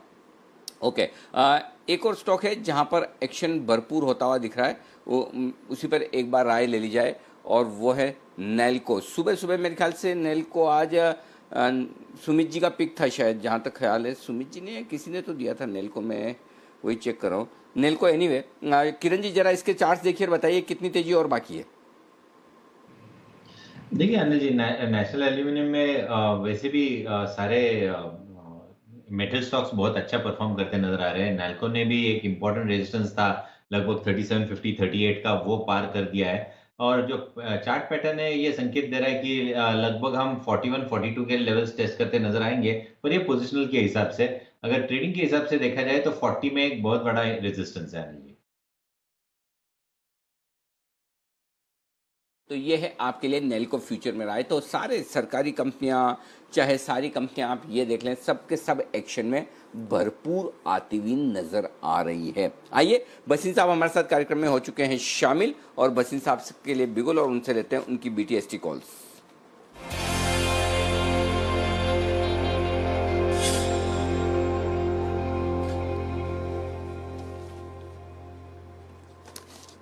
एक बार फिर से आपका स्वागत है बसीन साहब। सर बताएं आपके BTST कॉल्स और अगर कोई अपडेट देना चाहते तो वो भी।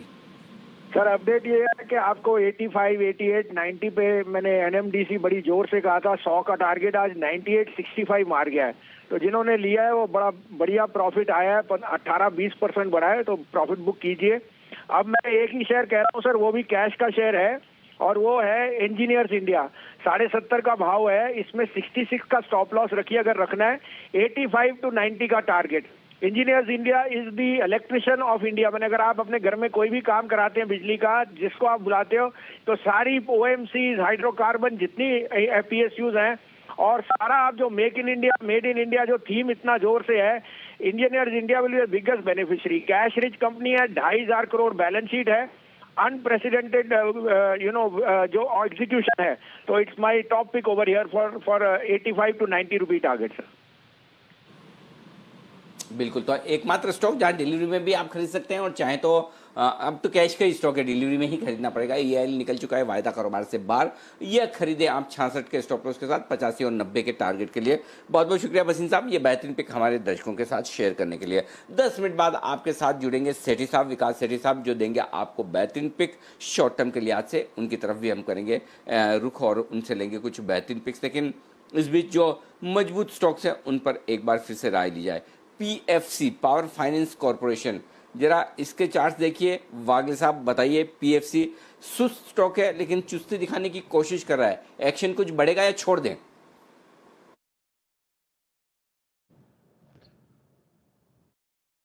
अनिल जी, पोजिशनल व्यू है तो एक इम्पोर्टेंट लेवल ये 97 है, जिसको ये अभी अभी क्रॉस कर रहा है, तो लिया जा सकता है 104, 105 के टारगेट के। लेकिन ये कल के कल आएगा ऐसा मैं नहीं कह सकता। एक हफ्ते का व्यू लेंगे, 106 का टारगेट होगा, 94 का स्टॉप लॉस होगा। ओके, ये है आपके लिए PFC।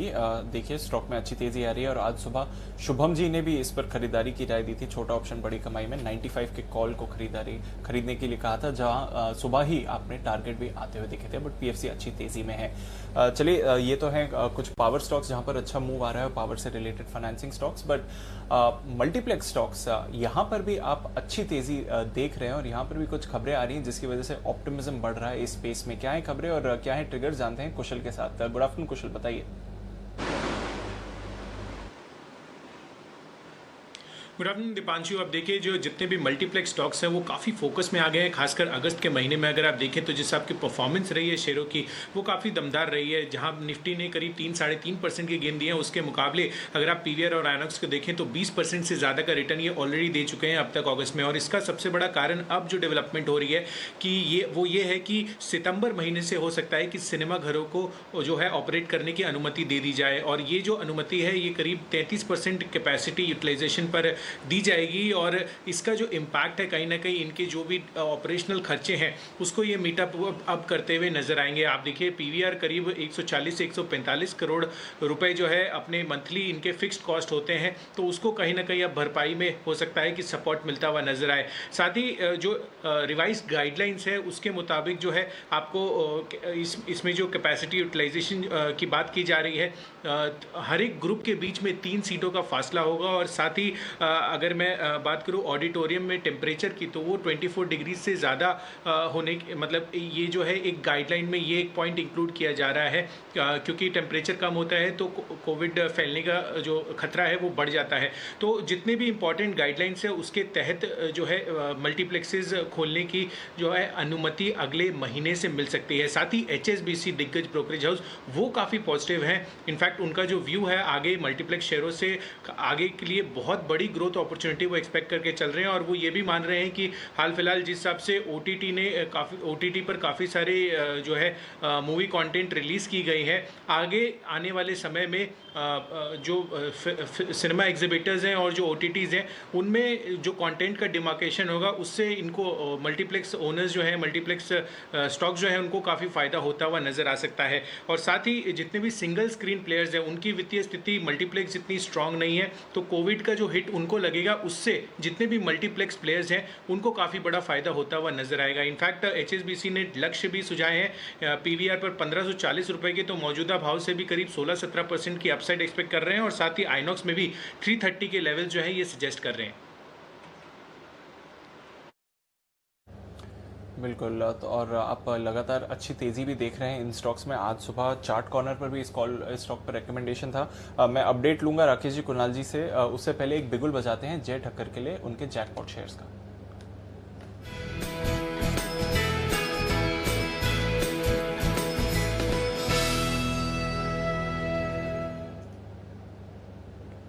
बताएं जय।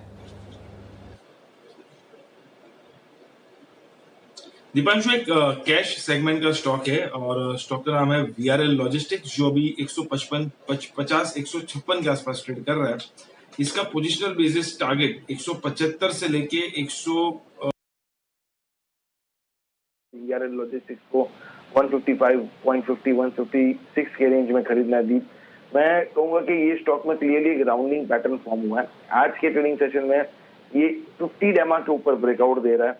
और तीसरी चीज ये जो बहुत ही इंटरेस्टिंग मुझे लगी थी ये स्टॉक में, कि अगर आप देखिए कि ये स्टॉक कंसोलिडेट कर रहा था 10 तारीख से लेके आज तक, मतलब एक हफ्ता लगभग कंसोलिडेट किया साइडवेज, बट उसमें अगर आप देखें तो लास्ट 4-5 दिनों में वॉल्यूम्स जो है जबरदस्त वॉल्यूम्स मैं कहूंगा, लगभग 2-4 हफ्तों के एवरेज वॉल्यूम से ज्यादा वॉल्यूम मैं कहूंगा कि ये दिनों में हो रहे थे। तो ये जो वॉल्यूम हो रहा था लोअर लेवल्स पर, राउंडिंग बॉटम फॉर्म हुआ है, ये क्लियर एक साइन होता है एक एक्यूमुलेशन का दीपांशु, और वो एक्यूमुलेशन हो चुका मुझे से लग रहा है, और हमें यहाँ से अपसाइड 175-185 तक की देखने मिलनी चाहिए। बिल्कुल यहाँ पे स्टॉप लॉस खास लगाना चाहिए। तो मैं कहूंगा कि स्टॉप लॉस इसका प्रीवियस स्विंग हाई जो है करीब 149 के आसपास का, वो स्टॉप लॉस के साथ इसे बाय करें। तो ये है आपके लिए खरीदारी करने की राय। VRL लॉजिस्टिक 175-180 के टारगेट के साथ खरीदारी करनी है। इसका जय स्टॉप लॉस क्या रखना है? 9 का नीचे कितना? 149। Okay 149 perfect. तो 149 के स्टॉप लॉस के साथ 175-180 के टारगेट के लिए करनी है खरीदारी यहां पर VRL लॉजिस्टिक्स में। आइए अगला बिगुल है special pick of the day का। पिक ऑफ द डे का बिगुल निकालिए ढूंढकर, और तैयार हैं कुणाल जी और राकेश जी कल की पिक आज ही देने के लिए, और उसके बाद जुड़ेंगे सेठी साहब हमारे साथ जो देंगे अपनी शॉर्ट टर्म पिक्स। तो पहले कुणाल जी राकेश जी के लिए पिक ऑफ द डे।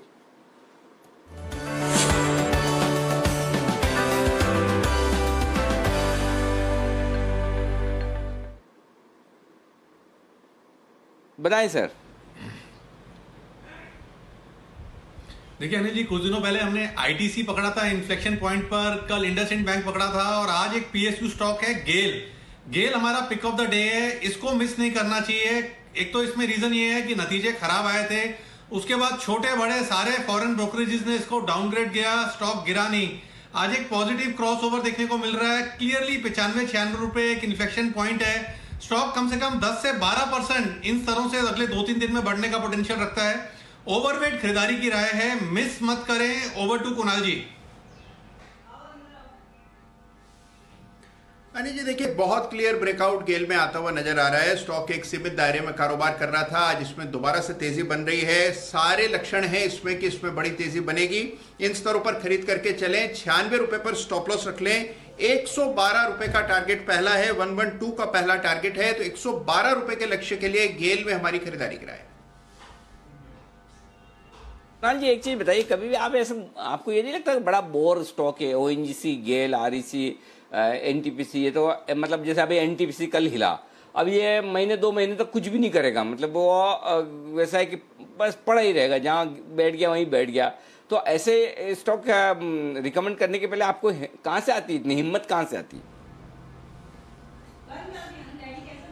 नहीं अनिल जी, बिल्कुल आप सही कह रहे हैं। कई बार तो देखिए इन स्टॉक्स को हम जान करके छोड़ देते हैं, कई बार इनमें बहुत अच्छे ब्रेकआउट भी आ रहे होते हैं, पैटर्न भी होते हैं, तो नजरअंदाज कर देते हैं। लेकिन जब कोई अनिल जी बहुत ही विशेष पैटर्न बनता है तभी बस इसको लेते हैं। तो गेल में आज अनिल जी वाकई में ऐसा लग रहा है कि स्टॉक में बड़ी तेजी बनेगी, इसीलिए इसको रडार पर हमने रखा हुआ था। फिर इसमें भी काफी सोच विचार के बाद, काफी मंत्रणा के बाद जब दोनों का पूरा इरादा हो गया अनिल जी, तभी इसको दे रहे हैं पिक ऑफ द डे। तो कभी कभी ये भी चल जाते हैं अनिल जी, सबका कभी ना कभी तो नंबर आता ही है। चलो बढ़िया है, किसी न किसी का कभी न कभी तो नंबर आता ही है। और ये आशीष सर इसी फिराक में रहते हैं कि आज किसी स्टॉक का ऐसा क्या नंबर लगा है जो कभी कभार हिलता है, तो बस उसी में वहाँ पर, बाकी तो आप सब समझ ही गए होंगे। आइए आगे बढ़ते हैं। सेठी साहब को, अच्छा आशु जी कुछ कहना चाहते हैं विशेष टिप्पणी के लिए आशु जी के पास, और उसके बाद में सेठी साहब को जोड़ता हूँ। बंसल जी माफ कीजिएगा, बंसल जी कुछ कहना चाहिए। जी बंसल जी। देखिए अनिल जी, मैं आपको एक बड़े अच्छे तरीके से समझा सकता हूं आपको व्यूअर्स को कि जैसे आपने बोला कि स्टॉक चलते नहीं है, हिम्मत कैसे आती है। देखिए अनिल जी, हम सब लोगों ने आजादी की लड़ाई तो देखी नहीं है, बट आज भी आजादी के पुरानी पिक्चरों के गाने सुनते हैं अनिल जी, तो एक बार लहू में करंट अनिल जी दौड़ जाता है। तो ऐसे ही जब पैटर्न बनता है अनिल जी, जब ऐसे पैटर्न बनते हैं ना, तो चाहे स्टॉक बोर हो, जैसा मर्जी हो, हिम्मत अनिल जी अपने आप आ जाती है पैटर्न देख के, गेल जैसे स्टॉक में बाई देने के लिए। वैसे बंसल जी, ईमानदारी की बात, दोनों का कोरिलेशन ऐसा कुछ खास बैठा तो नहीं, लेकिन ठीक है, पैटर्न वाली बात मैं मान लेता हूँ आप कह रहे तो, लेकिन आज़ादी की लड़ाई और पैटर्न का थोड़ा मामला पता नहीं। आशीष जी आपको जम रहा है?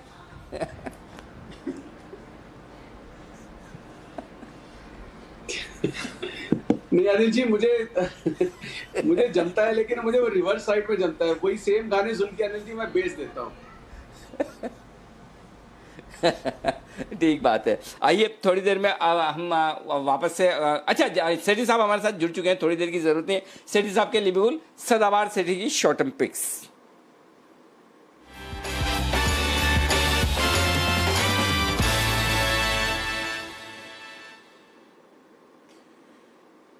स्वागत है सेठी साहब आपका। बताएं सर, कौन सा स्टॉक चुना है आज आपने? शॉर्ट टर्म ट्रेड के लिए दो स्टॉक रेकमेंड करने जा रहा हूँ, दोनों कैश मार्केट के स्टॉक हैं। जो पहला स्टॉक है, एक जबरदस्त कंपनी है, कंपनी का नाम है ओरिएंट रिफ्रैक्टरीज।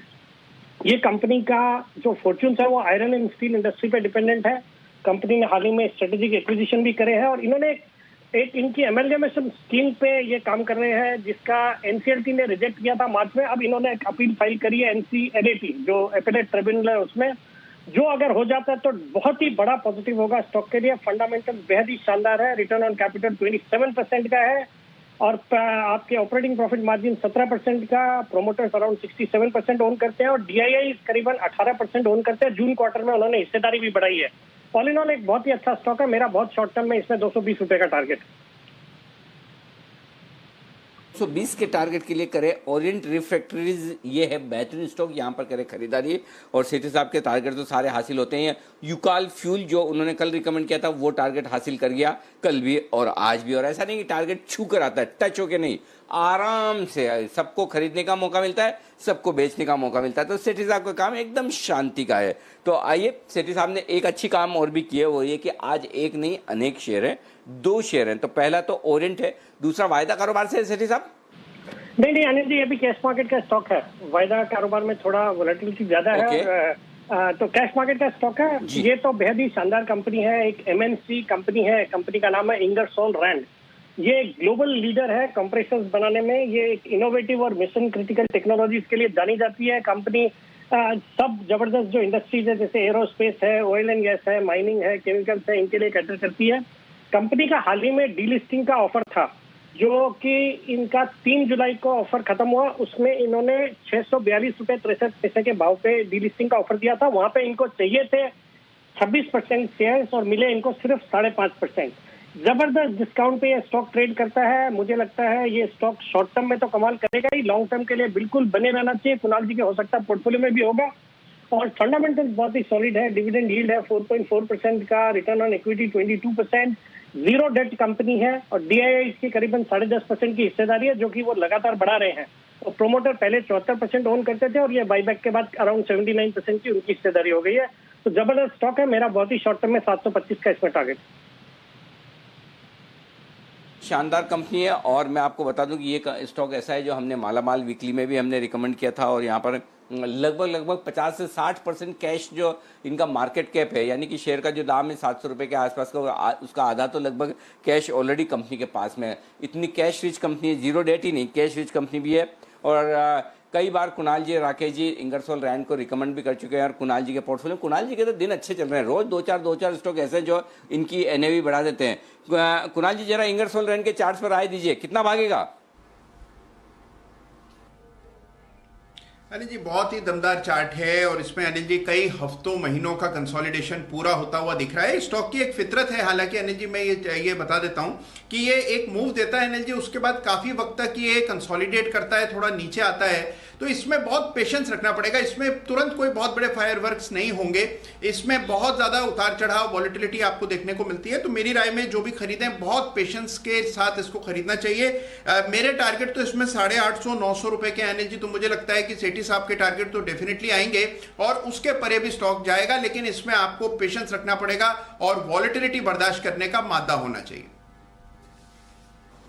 वॉलेटिलिटी काहे को कुछ वॉलेटिल होता नहीं है तो सुस्त रहता है। हाँ, सुस्ती बर्दाश्त करने का मादा होना चाहिए, ये बात बराबर है आपकी कि सुस्त रहेगा। और बहुत बार रहता है लोगों को लगता है सुस्त हो गया, कुछ नहीं कर रहा, और रोज रोज थोड़ी करेगा ये भाई। ये स्टॉक ऐसे कभी जब मन पड़ा तब करेंगे, बाकी आराम से शांति से पड़े रहेंगे। तो ये उस तरह के शेयर है जो लेकर शांति से बैठे, कुंडली मार के बैठ जाता है ऐसा एकदम, जैसे कुणाल जी बैठे रहते हैं हमारे। कुणाल जी बड़े खजाने पे कुंडली मारकर कितने 60-70 स्टॉक है। बंसल जी कितने स्टॉक है अभी कुणाल जी के पास में पोर्टफोलियो में? 60-70 है। देखिए अनिल जी, मेरे को इतना मालूम है कि आज से 7-8 साल पहले जितने पैसे के लिए मैं परेशान होता था, उतने का तो इन्होंने स्पेशल डिविडेंड अंदर कर लिया है। हाँ। तो इनके पोर्टफोलियो पे अनिल जी नजर नहीं है। बट अनिल जी एक चीज हाईलाइट करना चाहूंगा, आप शायद बादाम नहीं खा रहे हैं। आपके अनिल जी जन्मदिन के दिन मैंने पिक ऑफ द डे पे इंगरसोल रैंड रिकमेंड किया था 635-640 के अराउंड। स्टॉक 2 महीने हिला नहीं और ट्विटर पे मेरी अनिल जी जान खाई गई थी। तो अब मेरी विनती है सबसे कि मेरे को छोड़ के अब सेठी जी को ट्रैक करें इंगरसोल रैंड के लिए, मेरी जिम्मेवारी खत्म हुई। एक तो है ना, आप मेरे मंथली पिक मत दिया करें, बर्थडे साल में एक ही बार मनाएं ताकि लोग जान भी खाएं तो एक ही स्टॉक पे खाएं। अब आप हर महीने पिक दोगे बर्थडे के नाम पे तो 12 बार लोग जान खाएंगे। आइए चलिए, इस बीच हम प्रकाश जावड़ेकर साहब बात कर रहे हैं प्रेस कॉन्फ्रेंस में, और आज की कैबिनेट की बैठक में जो फैसले हुए उन पर उनकी बातचीत है, जरा सुन लेते हैं उन्हें। आइए।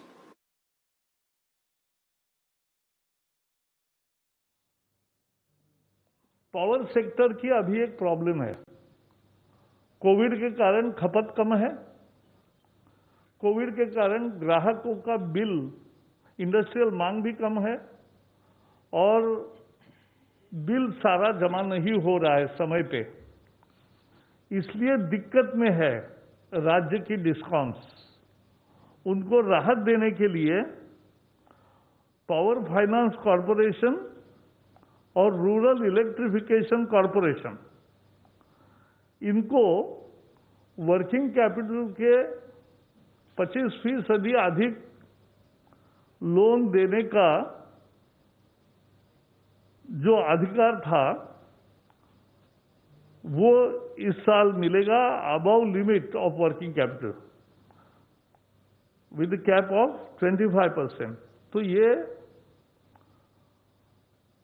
उनको आज ज्यादा लोन की रकम मिलेगी, उससे डिस्कॉम की लिक्विडिटी बढ़ेगी और डिस्कॉम्स काम कर सकेंगे, बिजली नहीं जाएगी। इसके लिए ये बहुत सुधार जरूरी था। तो कोविड के चलते जो उपाय सरकार लगातार कर रही है उसमें ये भी एक उपाय महत्वपूर्ण है। जो REC and PF was giving 25%. So now this year I'll just tell you. Now Power Finance Corporation and Rural Electrification Corporation, REC, for extending loans to distribution companies, DISCOMs, above limit of working capital cap of 25% of last year's revenue. पिछले साल के total revenue discom का जितना मिलता है उसका 25% ही working capital के रूप में दिया जाता था, उससे अब ज्यादा मिलेगा। जरूरत के अनुसार 25% की कैप को अभी थोड़ा सा स्थगित कर दिया गया है स्थिति सामान्य होने तक, और ये सभी राज्यों को फायदा होगा और लिक्विडिटी बढ़ेगी। तो प्रकाश जावड़ेकर साहब कैबिनेट के फैसलों पर बातचीत करते हुए 3 एयरपोर्ट्स को लीज पर दिए जाने की तैयारी, गुवाहाटी, तिरुवनंतपुरम और साथ ही जयपुर, ये 3 एयरपोर्ट्स के लिए खबर आई है। साथ ही डिस्कॉम्स के लिए कुछ इंटरेस्टिंग खबरें आती हुई दिख रही है। गन्ना किसानों के लिए अच्छी खबर है, वहाँ पर अभी वो घोषणा करेंगे कि 10 रुपये दाम बढ़ाए गए हैं, FRP बढ़ाने को कैबिनेट से मंजूरी मिल चुकी है। तो ये सारी है, इसके अलावा भी जो और घोषणाएं हो रही है उस पर हम नजर रखेंगे, लेकिन तब तक 3:10 हो चुके हैं और ये है वक्त है कैश का ऑप्शन लेने का। जय ठक्कर हमारे साथ हैं इस वक्त, और जय के लिए बिगुल कैश का ऑप्शन।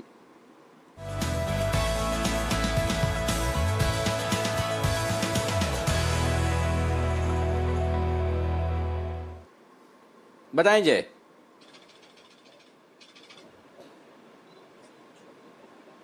अनिल जी, मार्केट में ऊपर के लेवल से प्रॉफिट बुकिंग तो आया है, बट मैं कहूंगा कि यही जो लेवल है जो आप भी थोड़े टाइम पहले जिक्र कर रहे थे निफ्टी पर के 11,375 से लेकर 11,400, यही बहुत इंपॉर्टेंट लेवल है इनके। इनफैक्ट मैं कहूंगा अनिल जी, इसके ऊपर जो निफ्टी गया है और टिक रहा है तो वही बहुत इंपॉर्टेंट है अनिल जी। और मैं कहूंगा जब तक ये लेवल्स होल्ड कर रहा है तब तक मार्केट में हमें तेजी का ही ध्यान रखना चाहिए ओवरऑल पॉइंट ऑफ व्यू से। थोड़ा बहुत प्रॉफिट बुकिंग हाई लेवल से देखने मिला है, but this profit booking should be utilised as a buying opportunity. तब तक ओवरऑल स्टॉप लॉस मैं कहूंगा 11,350 का रखेंगे हम। जब तक उसके नीचे बंद नहीं आता तब तक मानेंगे कि ये जो ब्रेकआउट आया है वो वैलिड है। तो 11,350 के नीचे जाता है तो कहीं ना कहीं ये शेकआउट हो जाएगा मैं कहूंगा मार्केट। तो 11,400 के नीचे आ ही चुका है एनर्जी, तो मैं कहूंगा कि एक अच्छा मौका मिल गया फिर से कॉल ऑप्शन खरीद के चलने का। तो मैं कहूंगा कि 11,400 का कॉल ऑप्शन निफ्टी में अभी खरीद कर चल सकता है एनर्जी हमें। और 11,400 के कॉल ऑप्शन अगर हम देखें अभी करीब करीब तो मिल रहा है 45 के आसपास एनर्जी, सस्ता मिल रहा है 45 46 के रेंज में 11,400 का कॉल ऑप्शन में मिल रहा है, ये लेकर चलना चाहिए बिल्कुल। और इसका जो स्टॉप लॉस नीचे की ओर बनता है मुझे लग रहा है कि कहीं ना कहीं 24 रुपए का एनर्जी हम स्टॉप लॉस रखेंगे। तो 46 के आसपास ही कॉल है 11,400 का, हम 24 रुपए का एक स्टॉप लॉस रखेंगे। ऊपर में जो पहला टारगेट बनेगा इसका वो है 74 का, एंड दूसरा टारगेट बनेगा करीब आज के डेज है के ऊपर 90 का। तो 74 एंड 90 ये दो टारगेट्स के लिए हमें 11,400 का कॉल ऑप्शन खरीदना है 45-46 के रेंज में 24 रुपए के स्टॉप लॉस के साथ। ओके 24 रुपए के स्टॉप लॉस के साथ खरीदे 11,400 का कॉल ऑप्शन 45 रुपए में 74 और 90 रुपए के टारगेट के लिए। और 11,350 के नीचे निफ्टी जाता दिखे तो इसमें आप एग्जिट करें। और जय मैं आपके साथ हूं इस कॉल में। इसके अलावा भी कोई और ऑप्शन है या यही एक ऑप्शन? नहीं, कैश का ऑप्शन में यही एक है। ओके तो ये है आपके लिए कैश का ऑप्शन इस वक्त आता हुआ। आइए इसके बाद वक्त है बैन से बेनिफिट का, और हर रोज की तरह आशीष चतुर्वेदी हमारे साथ तैयार है बताने के लिए उन स्टॉक्स के बारे में जो बैन में आते जाते रहते हैं, घूमते फिरते रहते हैं, और वो बताएंगे क्या कुछ होने वाला है। बिगुल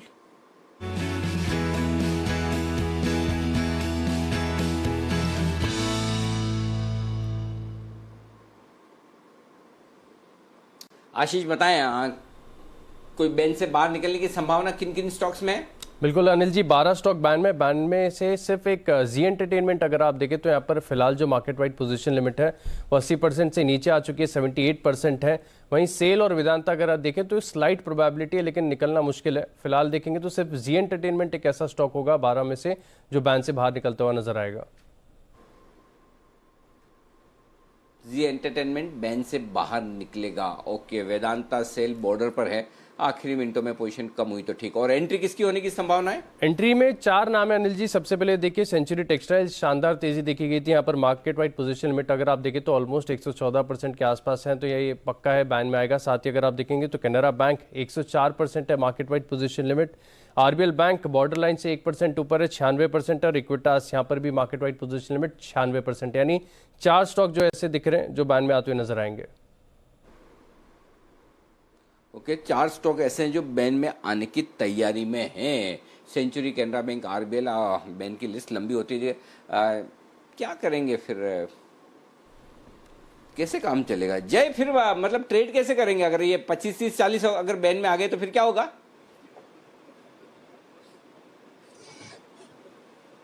नहीं जी, काम थोड़ा और इजी हो जाएगा, कम ट्रैक करना पड़ेगा, तो जो बचे हुए हैं उसको भी ट्रैक करके हम कॉल निकालेंगे। सब लोग है ना भाई साहब, सब लोग निफ्टी और बैंक निफ्टी की तरफ मुंह कर जाओ। मतलब वही एक ऐसे दोनों इंडेक्स है जो शायद बैन में ना है। तो जितने लोग स्टॉक फ्यूचर्स, वागले साहब, किरण जी, कुणाल जी, राकेश जी तो कभी वार त्योहार साल में 1-2 बार जो है वो देते हैं निफ्टी बैंक निफ्टी पर कॉल। वागले साहब तो कभी आज तक दिए नहीं। किरण जी को लगता है मेरा क्या लेन देना है। तो आप सब लोग है ना निफ्टी बैंक निफ्टी के चार्ट देखना शुरू कर दे, ज़्यादा बढ़िया। नहीं तो पता चला वो आशु जी का, जय का, इन्हीं का ज़माना है। यही बस निफ्टी और स्प्रेड पे स्प्रेड बनाते रहेंगे, स्टॉक सारे बैन में आ जाएंगे। और जो बैन में नहीं, जो जिनमें किसी का इंटरेस्ट नहीं है वो बैन में आएंगे ही नहीं। जिसमें किसी का इंटरेस्ट ही नहीं तो उसमें बैन में नहीं आएंगे, तो वो वैसे हो जाएगा मामला। एनीवे, तो चलिए बैन की लिस्ट हो रही है लंबी, देखते हैं क्या कुछ होता है। लेकिन जय, आपने कॉल बहुत बढ़िया दिया। ये निफ्टी पर 11,400 का कॉल ऑप्शन खरीदने का एकदम सही लेवल पर, सही वक्त पर आया है। उम्मीद करता हूँ कि इसमें मुनाफा बनना चाहिए लोगों का, ये साफ दिख रहा है। पीवीआर, बंसल जी आपका फेवरेट जिस पर आपने खरीदारी की राय दी है, क्या करना है? इसमें 5% ऊपर है। देखिए अनिल जी, बिल्कुल खरीदारी की राय दी है। मेरी राय में तो अनिल जी होल्ड करना चाहिए। जिस तरीके से ये स्टॉक चल रहा है, जिस तरीके से ब्रेकआउट हुआ है, थोड़ा सा और अपमूव पॉसिबल लगता है और 1345 1350 के लेवल्स मुमकिन लगते हैं। तो कैरी करने की राय है पीवीआर को।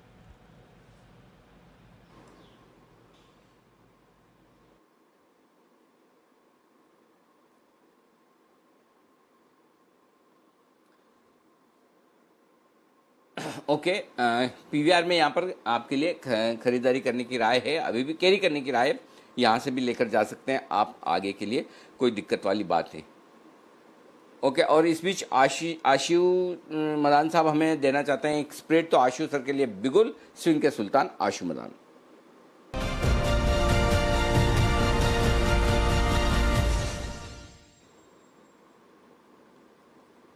बताएं आशु सर।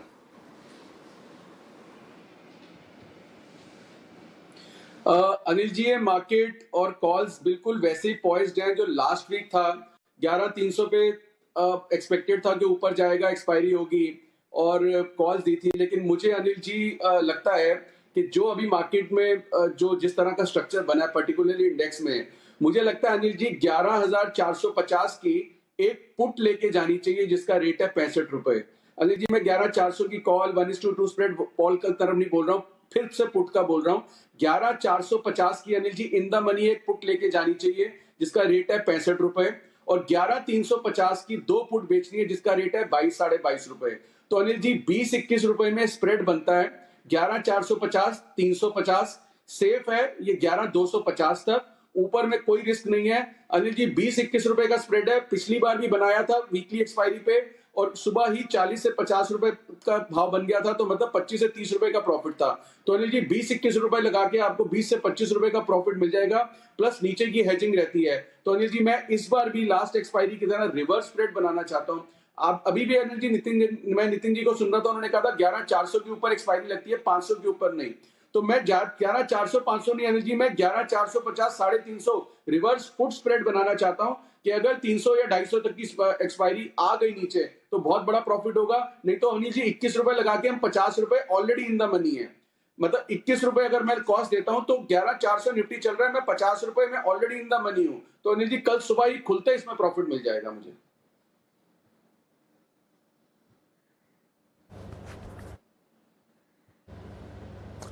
बिल्कुल। तो अगर ऐसा ही मार्केट का ट्रेंड रहा तो लास्ट टाइम की तरह यहाँ पर भी आप मार्केट खुलने पर ही अच्छा प्रॉफिट देख सकते हैं। स्ट्रैटेजी पर नज़र रखिए।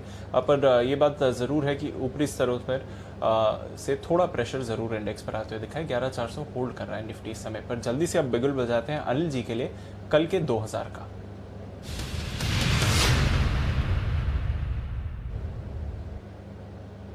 बताएं सर। दीप, खरीदारी की राय है और मेरी खरीदारी की राय है आरईसी में। आरईसी इस वक्त चल रहा है 113 रुपये के आसपास, 113-113.50 के आसपास है। और अभी अभी जो कैबिनेट में फैसला हुआ है वो आरईसी और पीएफसी दोनों के लिए काफ़ी अच्छा है। और मुझे लगता है कि वो मार्केट ने अभी नोटिस नहीं किया और वो शायद कल लोगों के समझ में आएगा। और जिसमें वो ये कह रहे हैं कि आरईसी और पीएफसी अब डिस्कॉम्स को ज़्यादा लोन दे पाएंगे। ये इन दोनों ही कंपनियों के लिए बहुत ही अच्छा है और बहुत ही पॉजिटिव आप मान के चलिए। तो मुझे लगता है कि यहाँ पर एक बढ़िया तेज़ी का मामला देखने को मिल सकता है। तो REC और PFC उम्मीद करता हूँ कि आपको आज सारे जो ब्रोकरेजेज रिपोर्ट्स वगैरह होंगी वो पॉजिटिव साइड पर आती हुई दिखेगी, क्योंकि ये जो फैसला हुआ है इससे REC और PFC जो पूरे राज्य की बिजली वितरण कंपनियाँ हैं उनके लिए ज़्यादा लोन दे पाएंगे। सारे PSU स्टॉक्स वैसे ही मजबूत हैं, सबसे ज़्यादा तेज़ी वहाँ पर है ही, और उसके साथ में अगर इस तरह की खबरें हैं तो आपके लिए बहुत ही बढ़िया है। तो मुझे लगता है कि यहाँ पर 111 आज का जो लो है उसका स्टॉप लॉस लगा लें REC में, और ऊपर में 115 और 118 के टारगेट के लिए आप खरीदारी कर सकते हैं। और जिसको REC के साथ PFC करना है, दोनों एक्चुअली साथ साथ ही चलने वालों में है। तो अगर REC 115 118 होगा तो PFC भी आप ये समझ लीजिए 100 102 की रेंज में PFC भी चले जाएगा। तो PFC REC दोनों ही अच्छे हैं, दोनों में से जो आपको ठीक लगे, जो पसंद आए वहाँ पर खरीदारी कर सकते हैं। दोनों के लिए अच्छी खबर है, REC के लिए भी और PFC के लिए भी। तो यहाँ पर आप फोकस करें। 11% REC में ओपन इंटरेस्ट बना हुआ है, PFC में 8% बना हुआ है। तो दोनों जगह बढ़िया ओपन इंटरेस्ट है, बढ़िया पोजीशन बनती हुई दिख रही है। डे हाई पर REC बंद हो रहा है। तो REC के एक बार जरूर मैं चार्ट पर राय लेना चाहता हूँ। जरा कुणाल जी इसके चार्ट देखकर बता दें। अनिल जी देखिए, REC का चार्ट बहुत ही दमदार है और जिस तरह का यहाँ पर एक स्ट्रक्चर बना है, मेरा ख्याल कल मैंने और राकेश जी ने भी खरीदारी की राय दी थी। REC में जो ब्रेकआउट है अनिल जी, मुझे लगता है कि एक रेजिस्टेंस है 116 रुपए के आसपास, ये लेवल पहला टारगेट होना चाहिए। ये पार होते ही 121 रुपए तक का मूव स्टॉक में आएगा। तो REC बहुत ही दमदार चार्ट है। 121 122 तक के लेवल्स आएंगे, नीचे के लेवल्स पर डबल बॉटम पैटर्न बना हुआ है, तो बिल्कुल बाय करने की राय। ओके, नज़र रखिए REC पर और देखिए अब पहले टारगेट की तरफ ऑलरेडी आपको स्टॉक बढ़ते हुए भी दिख रहा है इस समय। पर REC PFC दोनों अच्छे लग रहे हैं। REC पर आपके लिए खरीदारी की राय है। पर अब बिगुल बजाते हैं अनिल जी की स्ट्रैटेजी का।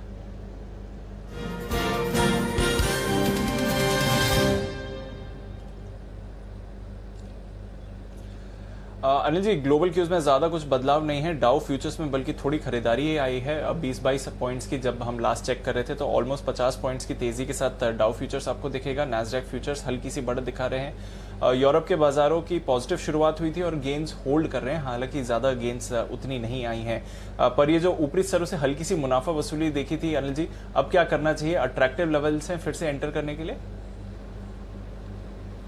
एकदम 100%। 11,400 का कॉल ऑप्शन खरीदिए, 11,500 का कॉल ऑप्शन बेच दीजिए। ये आपकी स्ट्रेटेजी हो गई निफ्टी पर। बैंक निफ्टी पर दीप 22,300 का कॉल ऑप्शन खरीदिए और 22,500 का बेच दीजिए। ये आपकी स्ट्रेटेजी हो गई। और जिन लोगों को अगर सिंपल वाला बनाना है तो मैं जय के साथ हूँ, जो जय ने बोला है। यहाँ पर जय ने दिया था ना एक्सपायरी का ऑप्शन निफ्टी में 11,450 का कॉल ऑप्शन 35 रुपये में ले लीजिए। 10 का स्टॉप लॉस 100 और 80 के टारगेट के लिए, वो भी ठीक है। थोड़ा नीचे नहीं सॉरी 11,400 का कॉल ऑप्शन जय ने बोला है, जहाँ पर आप 45 रुपये में 11,400 का कॉल ऑप्शन ले लीजिए। 24 का स्टॉप लॉस और 75 से 90 रुपये के टारगेट के लिए। तो मैं जय का चाहे तो आप 11,400 का कॉल ऑप्शन ले लें, और जिनको रिस्क थोड़ी सी कम रखनी है वो 11,500 का एक कॉल ऑप्शन बेच भी दें। मेरी राय वैसे ये होगी कि 11,500 का बेचेंगे तो ज़्यादा बढ़िया है, और 22,500 का पक्का बैंक निफ्टी पर बेच के जाना चाहिए। बैंक निफ्टी भी क्लोजिंग अच्छी दे रहा है। अच्छी से मेरा मतलब ये है 12,264, ये 12 अगस्त की क्लोजिंग है दीप, और ये अब तक की हाईएस्ट क्लोजिंग मिली है जब से हमने ये एक्शन पूरा शुरू किया। तो उस लिहाज से नहीं माफ़ कीजिएगा, बैंक निफ्टी में तो ऊपर की मिली हुई है। 22,264 की क्लोजिंग जो मिल रही है उसके ऊपर की क्लोजिंग मिल रही, तो ये पिछले 10 दिनों की हाईएस्ट क्लोजिंग है। तो उस लिहाज से मुझे लगता है कि बैंक निफ्टी भी 22,300 के ऊपर बंद हो रहा है, अच्छा है। और क्लोजिंग बेसिस पर आज हमने स्टॉप लॉस भी 22,300 का ही दिया था बैंक निफ्टी में, और अगर बैंक निफ्टी 22,300 के ऊपर बंद होता तो आपको क्लोज अपनी तेजी की शॉर्ट पोजीशन को काट के जाना चाहिए। निफ्टी 11,400 के ऊपर बंद हो रहा है, बढ़िया है। जिनको सेफ्टी चाहिए वो ऊपर का एक कॉल बेच दें, 11,500 का और 22,500 का बैंक निफ्टी का। अदरवाइज आप ऑप्शन के जरिए तेजी की पोजीशन बनाकर जा सकते हैं, कोई रिस्क नहीं। पिछले 3 दिनों से लगातार हम ऑप्शन के जरिए आपको बनाकर जाने की दे रहे हैं। वो आपके कल भी देखिए 11,300 का कॉल लेने का, 11,400 का बेचने का, आपका 11,400 पर आराम से बढ़िया प्रॉफिट बुक हुआ है। सिमिलरली आज भी है, 11,400 का लीजिए, 11,500 का बेचिए, 22,300 का कॉल लीजिए, 22,500 का बेचिए। सिंपल है, ये आपके लिए बेहतरीन स्ट्रेटेजी रहेगी। जी दीप। बिल्कुल, तो स्प्रेड क्रिएट करिए। कल भी आपको यही स्ट्रैटेजी दी गई थी और आपने देखा कि वहाँ पर भी टारगेट्स आते हुए देखे, मुनाफा आपको अच्छा मिला। आज भी आपको यही सलाह दी जा रही है, तो नज़र रखिए, स्प्रेड्स बना के जाइए, कोई परेशानी नहीं है। बल्कि जो गिरावट आई है वो अट्रैक्टिव एंट्री लेवल्स आपको फिर से बाजार के लिए मिल गए हैं। ये है आपके लिए अनिल जी की तरफ से राय।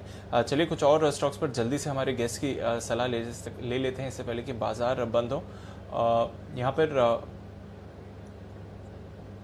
बिल्कुल, और अनिल जी इससे पहले कि मैं वागले साहब से उनकी कॉल का अपडेट लूं, आरईसी का पहला टारगेट हिट हो गया है सर 115 का। बताइए क्या करना चाहिए, टारगेट स्टॉप लॉस कुछ रिवीजन करके बताना चाहेंगे? दीप, छोटा टारगेट इंट्राडे के लिए इसलिए जाता है क्योंकि हम 3.20 के आसपास अगर कॉल दे रहे हैं तो 2 रुपये के आसपास का कॉल, एक 2-2.5 रुपये का अगर आपको प्रॉफिट मिलता है तो इंट्राडे ट्रेडर के लिए ठीक है। और जिनको पोजिशनली रखना है, वैसे कुणाल जी भी बोल ही रहे थे 115-116 की रेंज है, तो 115-50 के आसपास का हाई बनाया है। 120-21 का 22 का टारगेट पोजिशनली होता है, तो जो लोग कल के लिए कैरी करना चाहते हैं वो कर सकते हैं, कोई दिक्कत नहीं। 120-22 की रेंज में कल आपको मिले तो वहाँ प्रॉफिट बुक कर लीजिए, और स्टॉप लॉस या तो 111 का रखिए या अपनी कॉस्ट पे ले आए स्टॉप लॉस को, जो आपको ठीक लगे। तो ये एक अच्छा ट्रेड है, कोई दिक्कत वाली बात नहीं है जी। बिल्कुल, तो स्टॉप लॉस कॉस्ट पर लाकर आप कैरी फॉरवर्ड भी कर सकते हैं इस ट्रेड को। अगर चाहें तो फिर यहाँ पर थोड़ी मुनाफा वसूली भी कर लें, आपके ऊपर, आपके रिस्क एपेटाइट पर डिपेंड करता है, बट मूव आपको अच्छा आते हुए दिख रहा है उसमें। एक स्टॉक और वागे साहब जिस पर मेरे को आपका अपडेट चाहिए था, टाटा केमिकल्स, जो आपने कॉल दी थी, वहाँ पे आपका पहला टारगेट तो ऑलरेडी आ गया है सर, 314.50 का हाई बनाया है इस स्टॉक ने। इस समय आपका पहला टारगेट 312 के ऊपर ही है। बताइए क्या करना चाहिए, मुनाफा बुक कर लें, कैरी फॉरवर्ड करें, कोई रिवाइज स्टॉप लॉस? दीपांशु, मुझे लगता है कैरी फॉरवर्ड करना चाहिए। अगर आपका डे ट्रेडिंग का व्यू है तो ऑब्वियसली आपने बुक किया होगा, लेकिन मेरा 308 का अभी स्टॉप लॉस होगा और मुझे लगता है ये 322-323 तक ऊपर और एक 10 रुपए की मूव मुझे दिखाई देती है। ओके, ये है आपके लिए राय। अगर आप चाहें तो मुनाफा बुक कर लीजिए, बट वैसे कैरी फॉरवर्ड करना चाहिए क्योंकि मूव अच्छी आ रही है। कैश स्टॉक जहां पर बढ़िया स्पाइक दिख रहा है वो है महिंद्रा लॉजिस्टिक्स, और जय आपकी यहां पर कॉल थी, महिंद्रा लॉजिस्टिक्स डे हाई पर है, एक स्पाइक आते हुए दिख रहा है। बताइए कुछ अपडेट देना चाहेंगे? बिल्कुल दीपांशु, बहुत ही बढ़िया, इनफैक्ट ऑलमोस्ट 7% का मूव महिंद्रा लॉजिस्टिक्स में देखने मिल रहा है, और कल ही हमने इसको रेकमेंड किया था करीब 305-306 के आसपास, और आज एक बढ़िया मूव इनफैक्ट इतना बड़ा देखने मिल रहा है। उसके 200 डेमा के आसपास ये स्टॉक आ चुका है, तो अगर शॉर्ट टर्म ट्रेडर्स कोई हो तो उन्हें प्रॉफिट बुक करना तो कर सकते हैं। रिमेनिंग जो पोजिशनल ट्रेडर्स हो वो आई थिंक स्टॉप लॉस उन्हें ट्रेल कर देना चाहिए कॉस्ट पे, और they can continue to ride. Positional traders बने रहे, short term traders profit book कर सकते हैं। ओके, पोजिशनल ट्रेडर्स बने रहिए, शॉर्ट टर्म ट्रेडर्स अगर चाहें तो आप बुक कर सकते हैं। कल ऑफकोर्स जय ने इस स्टॉक को 10 की कमाई में रेकमेंड भी किया था, तो वहाँ पर आपको नज़र रखनी चाहिए जिस तरह से तेज़ी आती हुई दिखी है। एनएमडीसी पर आज अच्छी मूव आई है, कैनरा बैंक पर अच्छी मूव आई है, पर ये वायदा कारोबार के बैन में जा सकता है। पीएफसी आरईसी एक्शन में रहे, आरईसी पर अनिल जी का पहला टारगेट भी आ गया है, और पूरी जो पावर रिलेटेड स्पेस है वहाँ पर आपने बढ़िया एक्शन देखा है। बल्कि आज अगर के ट्रेड में अगर आप देखें तो लगभग सभी सेक्टर्स की तरफ से एक अच्छा पार्टिसिपेशन आया है। आशु जी, एक स्टॉक है कमिंस, इस पर मेरे को याद है आपने कुछ दिन पहले राय दी थी, पालविया साहब भी रिसेंटली राय देकर गए हैं, अच्छी मूव आई है। कमिंस पर और तेजी देख रहे हैं, या फिर अगर किसी की पोजीशन है तो मुनाफा बुक कर लें?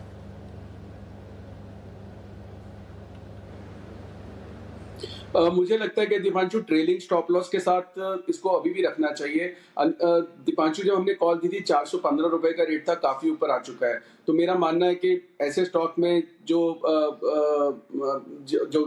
डेरिवेटिव्स का हो और इतना मूव आ जाए तो नॉर्मली प्रॉफिट बुक कर सकते हैं। तो क्वेश्चन है क्या नई लेन कर सकते हैं? मुझे लगता है कि अभी भी दीपांशु ये कर सकते हैं। नई लेन वाले को स्टॉप लॉस थोड़ा सा पास रखना पड़ेगा 450 का, लेकिन क्यूमिंस में अभी भी स्ट्रेंथ है, अभी भी स्ट्रेंथ है स्टॉक में, तो नजर रखिए। पूरे के पूरे कैपिटल गुड्स स्पेस में आपने एक्शन आते हुए देखा है। कैपिटल गुड्स, पावर, इंफ्रा, ये पूरे स्पेस आज अच्छा परफॉर्म कर रहे हैं, और आज आईटी को छोड़ के और कुछ एफएमसीजी और सिलेक्ट फार्मा स्टॉक्स को छोड़ के बाकी सभी सेक्टर्स में आपने खरीदारी आती हुई देखी है। पीएसयू बैंक्स के लिए अच्छा दिन रहा है, मीडिया स्टॉक्स के लिए अच्छा दिन रहा है। आज मिड कैप स्मॉल कैप में अच्छी तेजी बनी है, और कुछ ऑयल एंड गैस और एनर्जी नेम्स पर भी शानदार एक्शन देखने को मिला है। एक बार देख लेते हैं आज की परफॉर्मेंस कैसे रही। जी एंटरटेनमेंट तिमाही दर तिमाही पर देखें तो घाटे से मुनाफे में आई है कंपनी और आज लगभग 15% की तेजी के साथ स्टॉक क्लोज होते हुए दिख रहा है। गैस अथॉरिटी यहाँ पर आपने लगभग 5% की तेजी देखी है।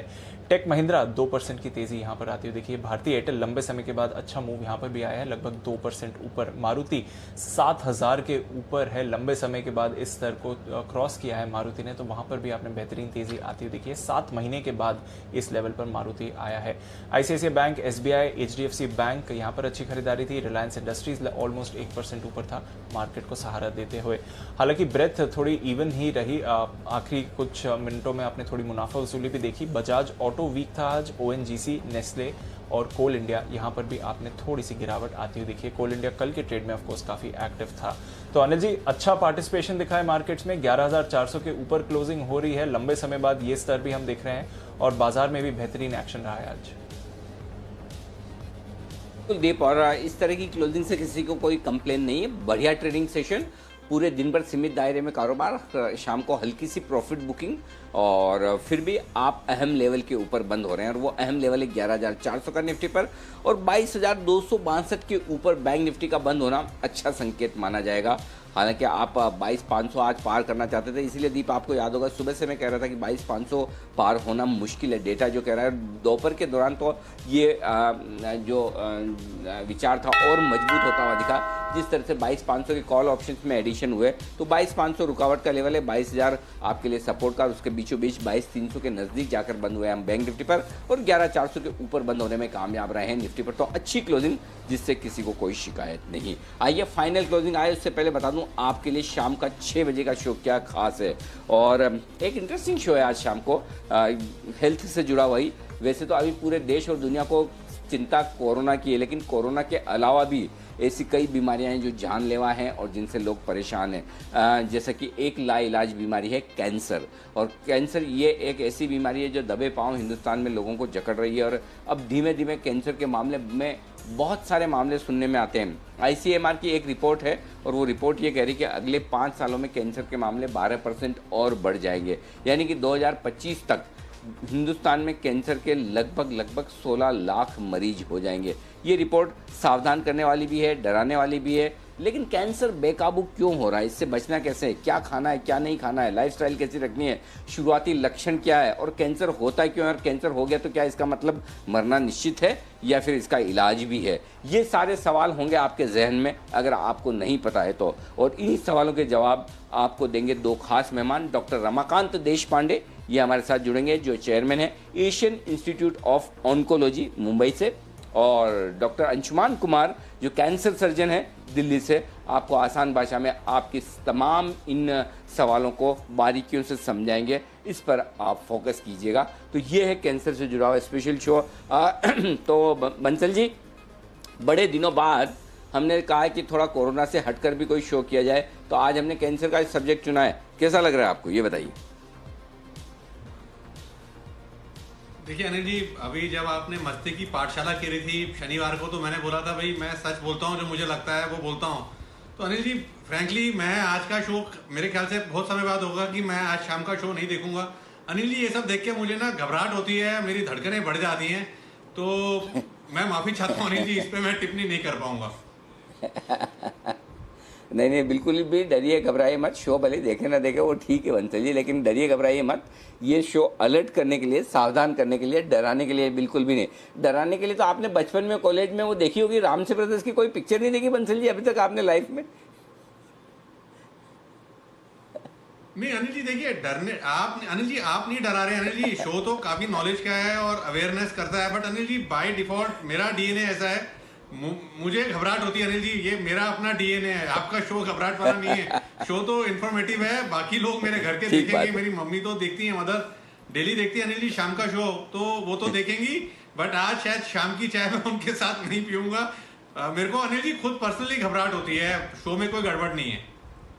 नहीं ठीक बात, नहीं बिल्कुल। और आप पॉजिटिव विचारों के साथ रहें, क्योंकि सुबह सुबह आपकी कॉल्स की हमें ज़्यादा ज़रूरत होती है। कल को आपने शो देखने के बाद बोला कि मेरे से काम नहीं किया गया, आज कॉल्स नहीं दूंगा, तो फिर हमारे लिए तो मामला मुश्किल हो जाएगा ना, आप समझ रहे हैं। क्योंकि आप तो बोल देंगे, बहाना बनाएंगे कि सर आपने बोला था 6:30 से 6:30 शो देख लो, शो देखने के बाद मैं काम नहीं कर पाया, तो कल कॉल्स कौन देगा? जी बंसल जी। अरे अनिल जी, वाकई अनिल जी, बिल्कुल आपने अनिल जी सही बोला। जो आपने एकदम सही नब्ज पकड़ी है कि फिर यही होगा कि शो देखने के बाद कि कल कॉल नहीं दी जाएगी, तो बिल्कुल अनिल जी सही पकड़े हैं आप। और या तो दी जाएगी तो तेजी के मार्केट में भी शॉर्ट कॉल, बोले मूड खराब हो गया था तो अब शॉर्ट कॉल ही दूंगा, तेजी वाले कॉल्स नहीं दूंगा ये शो देखने के बाद। ओके, एनीवे आइए फाइनल क्लोजिंग जो आ गई वो आपके सामने रख दूं। 11,400 के ऊपर निफ्टी बंद हुआ है, 11,408 पर। बैंक निफ्टी 22,285 पर बंद हुआ, 22,262 के थोड़ा ऊपर। अच्छी क्लोजिंग मानी जाएगी, आधा % मजबूत बैंक निफ्टी पर और 1/4% मजबूत निफ्टी पर आज की क्लोजिंग। और सेंसेक्स 86 अंक मजबूत बंद होने में रहा कामयाब। बाजार बंद होने के बाद का एक्शन भरपूर है और थोड़ा एक्शन आपके सामने लेकर आ रहे हैं कमोडिटी बाजार का, जहां सोने चांदी में भारी उतार चढ़ाव है। उससे पहले आप सभी से विदा लेने का वक्त है। आशु सर, किरण जी, जय, आपका बहुत बहुत शुक्रिया। बागले साहब, कुणाल जी, राकेश जी, आपका भी बहुत बहुत धन्यवाद आज के शो में हमारा साथ देने के लिए।